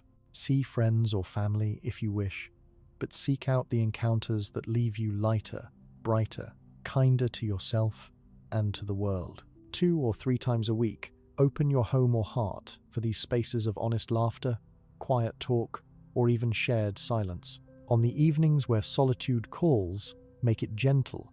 Music or reading, baths or journaling, ban screens an hour before bed, not as a punishment, but as an act of mercy for your mind and eyes. Let the day close with your notes to yourself. 3 short, Linzer kind of gratitude, an acknowledgement of what you did well, a hope for what tomorrow might hold. Build these anchors into your calendar as fixed points, the gravity wells around which your days orbit. Place your exercise on its chosen days, 3 or 4 sessions per week, that over time become sources of strength, not reminders of what you lack. Insert 2 or 3 learning or skill sessions, perhaps pursuits you've always set aside, now protected from the invasion of last-minute drama. Give yourself a block or 2 for joyful leisure, for cleaning your space, for letting your home match the peace you are growing inside. You may be wondering, does this mean I never adapt? Never make room for surprise, for spontaneity? Absolutely not. Even the strongest current flexes, bends, absorbs a change in weather. The strength of your week is not in stony inflexibility, but in its enduring return to form after the inevitable disruptions. A party on a Thursday, a friend in need on a Sunday, a sudden urge to wander, these are absorbed not as breaches, but as proposals for conscious trade. You move a block on your calendar not by erasing it in shame or scramble, but by giving it a new home, refusing to lose its benefit to the chaos of next time. In this way, you begin to live in the rare space where your plans are not prisons, but promises to yourself, a testament that your values matter whether anyone is watching, and especially when no one is. As you plan each week, treat Sunday as a moment of loving design. Spend time not as a chore, but as a gentle audit, reviewing how your days shaped you and where you lost yourself to the pull of another's crisis or craving. Reframe, reseed, and recommit. Make Friday into a moment of celebration for what held, what brought you joy, what let you rest easy. Involve those who nourish you, ask partners or friends to align a certain routine, to join you for a walk or a weekly chat, to remind both you and them that shared appointments are not desperation, but a choice for mutual uplift. At the heart of all this is an unassailable dignity. When invitations arise, be they alluring or obligatory, you consult your calendar as you would your own wise elder. Does this request earn the space it asks to occupy? Does it give back what it takes? Or is it asking you to leave yourself for another's fleeting whim? Let every yes you offer be an agreement that leaves you whole, not another notch in the tally of your depletion. For those who worry that such a planned life is cold, too planned, or somehow at odds with love, it is worth remembering that the most stable loves, the friendships and romances that flourish, are not those that run on hope or attachment, but those that find room to breathe inside the architecture of mutual respect. Your steadiness, far from repelling others, creates a harbor in which trust can grow. To those who reach toward you with authenticity, you are present. To those who would pull you into last-minute games, the bar has been raised not to punish, but to communicate the quiet truth. My peace is precious. I meet you where I am fully myself, or I wish you kindly elsewhere. Over time, this week, repeated and reaffirmed, works an invisible miracle in your life.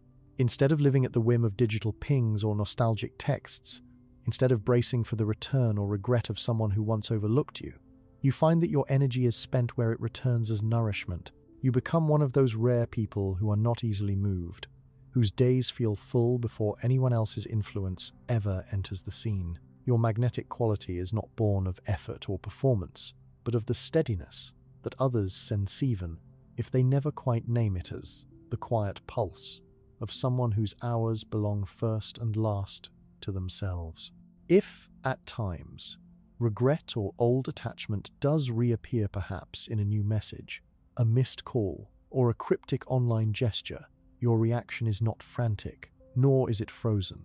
You consult your own gravity. You know that the cost of access now is measured in respect, consistency, and positive influence. Any invitation that would break the shape of your week must match what you would break it for. It is rare now that you say yes to mere nostalgia, or to invitations that echo old chaos. Your life, once fragile and reactive, can now withstand the weather of others, precisely because you have learned to return again and again to the routines and rituals that keep you whole. Let your voice, here, meet others who have chosen this path. In the quiet of this listening night, tell me or tell those who gather here what small rituals ground your week, what hard-won boundary or lovingly kept appointment made all the difference between dissolving in someone else's view and finally, becoming the author of your own. Your routine, spoken or unspoken, becomes a gift to the next soul reaching for gravity in a world that so often rewards only the loudest storms. Let the soft certainty settle into your bones.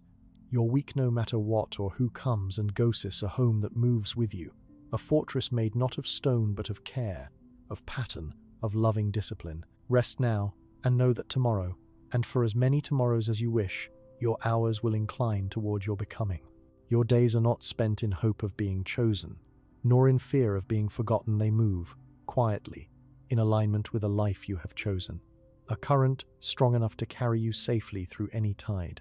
Now, in the hush of night, with your breathing aligned to the rhythm of your own week, there appears the tender but persistent invitation that only appears when you have traveled this far, a call to put everything you have contemplated, learned, and structured into the living movement of a new cycle. Structures are beautiful, routines exquisite, but sooner or later, life delivers a test.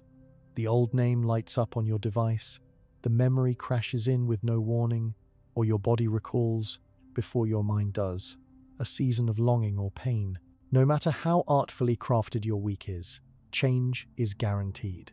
The question becomes, what do you do when you stumble, when emotions rise, when you forget a boundary, when old patterns sing their old songs, and you briefly lose yourself in familiar storms? This is where philosophy, so often imagined as only for quiet thinkers, stands up as a gentle coach by your side, presence, guiding you through real weather, not just clear days. What you need is not an ironclad blueprint, but a protocol, a living, breathing navigation method for those inevitable moments of relapse and unexpected opportunity. Imagine now a period of just 7 days, not as a trial but as a deliberate, compassionate cycle of renewal, framework and safety net, seed and scaffold. All at once, see a kind of soft landing after a fall, or a careful ceremonial re-entrance when a door you once swore shut swings open again. Begin this new cycle by remembering that to start again is never failure. The mind may cry out that you've lost ground or betrayed your progress, but everything real is grown in cycles, not straight lines. It is in these returns, whether to yourself after forgetting or back to boundaries after a breach, that you validate your worth, not by harsh audit, but compassionate inventory. Let's gently walk through such a 7-day protocol, not as law, but as possibility. On the first day, pause completely for an inventory, much as you did in the earliest moments of your healing. Take time, apart mere minutes will do, but a quiet hour is even better to capture, on some page, what actually transpired. Which boundaries held, which ones blurred, what triggered your slip, what longing invited your reach. What small victory gave you a sense of momentum? You examine messages sent, observations made, the things left unsaid, or the urgent cravings that called your hand. Be honest, not judgmental. Your goal is name and notice, not assign blame. Perhaps you realize you replied at midnight against your own rule, or maybe you absorbed hurt without stepping away. Set this all down in ink or on screen, the way gardeners survey a frost after spring has tenderly begun. On this same day, make a point to communicate one boundary, even a single line, to yourself or someone else. This act, so small but so sharp, returns the axis to your space, not theirs. On the second day, invite yourself into a period of minor digital detox, echoing your earlier practice. This need not be absolute unless circumstance demands it. Maybe it is a pledge to check devices at prescribed hours rather than whim, or perhaps you mute threads for a time. Pair this with some move and walk or train your body, so your system has another source of rhythm, so your identity is not built in response to only the digital echo chamber. Enter your third day with a sense of conscious focus. Choose one block of time, even just 90 minutes, to dive deep into work or learning or creation without interruptions. This is about regaining agency, not because the world is silent, but because you are choosing a time to be unreachable. Close this day with a simple evening ritual. No screens for the hour before sleep.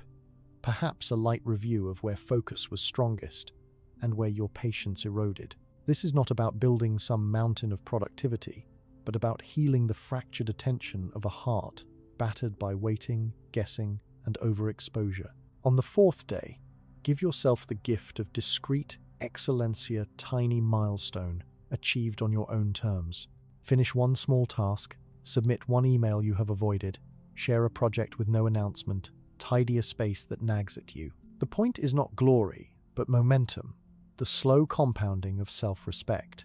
Being able to point to one completed thing, however, small ferries you quietly from regret to a new forward motion. The rhythm of the fifth day is real social connection, face-to-face or voice-to-voice if possible, with someone who does not require you to perform or explain, family or chosen friend, someone who lives beyond the context of your loss.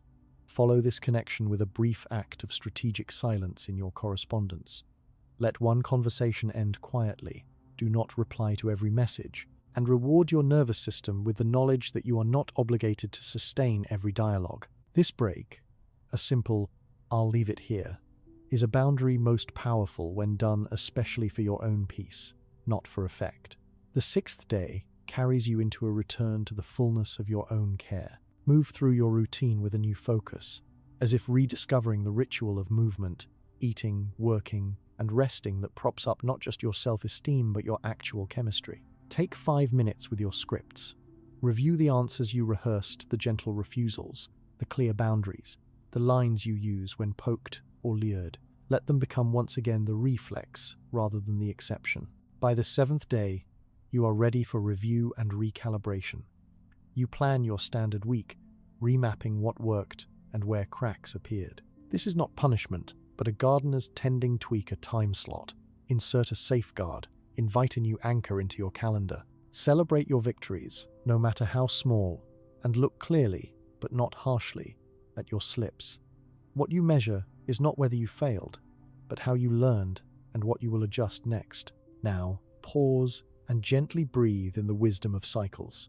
Each week, each slip is a loop, not a spiral down, but a spiral up, increasing in steadiness through each revolution.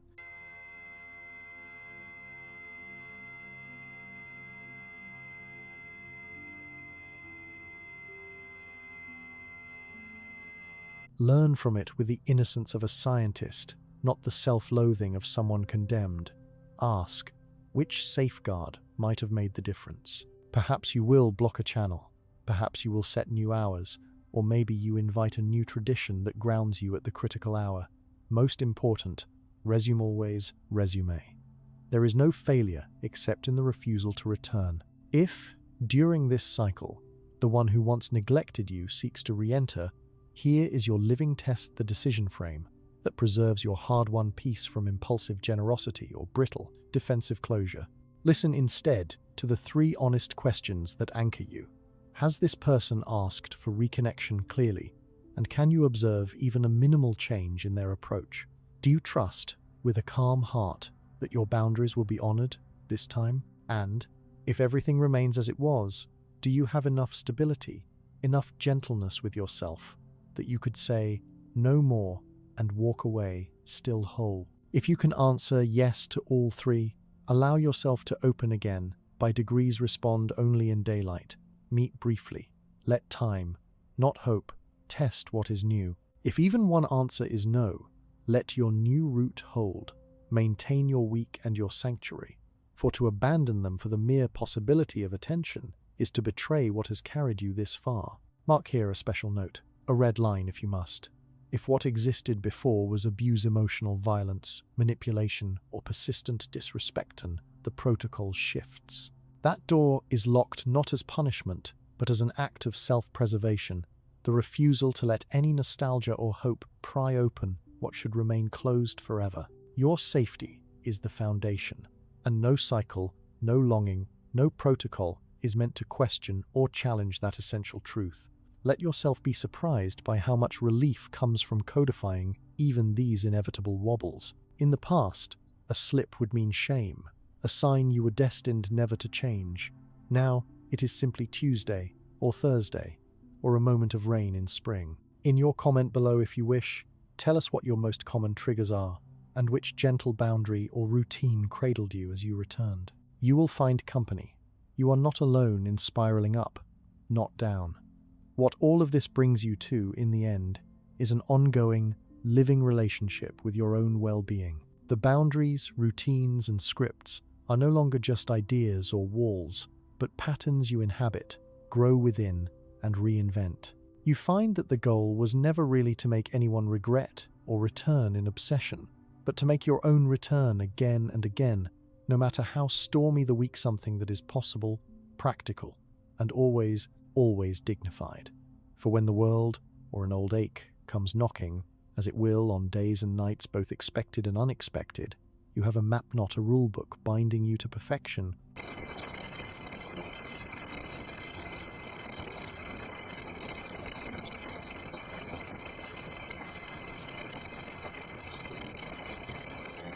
For the person who cannot be kept from their peace by another's whims, nor by their own brief mistakes, is finally free.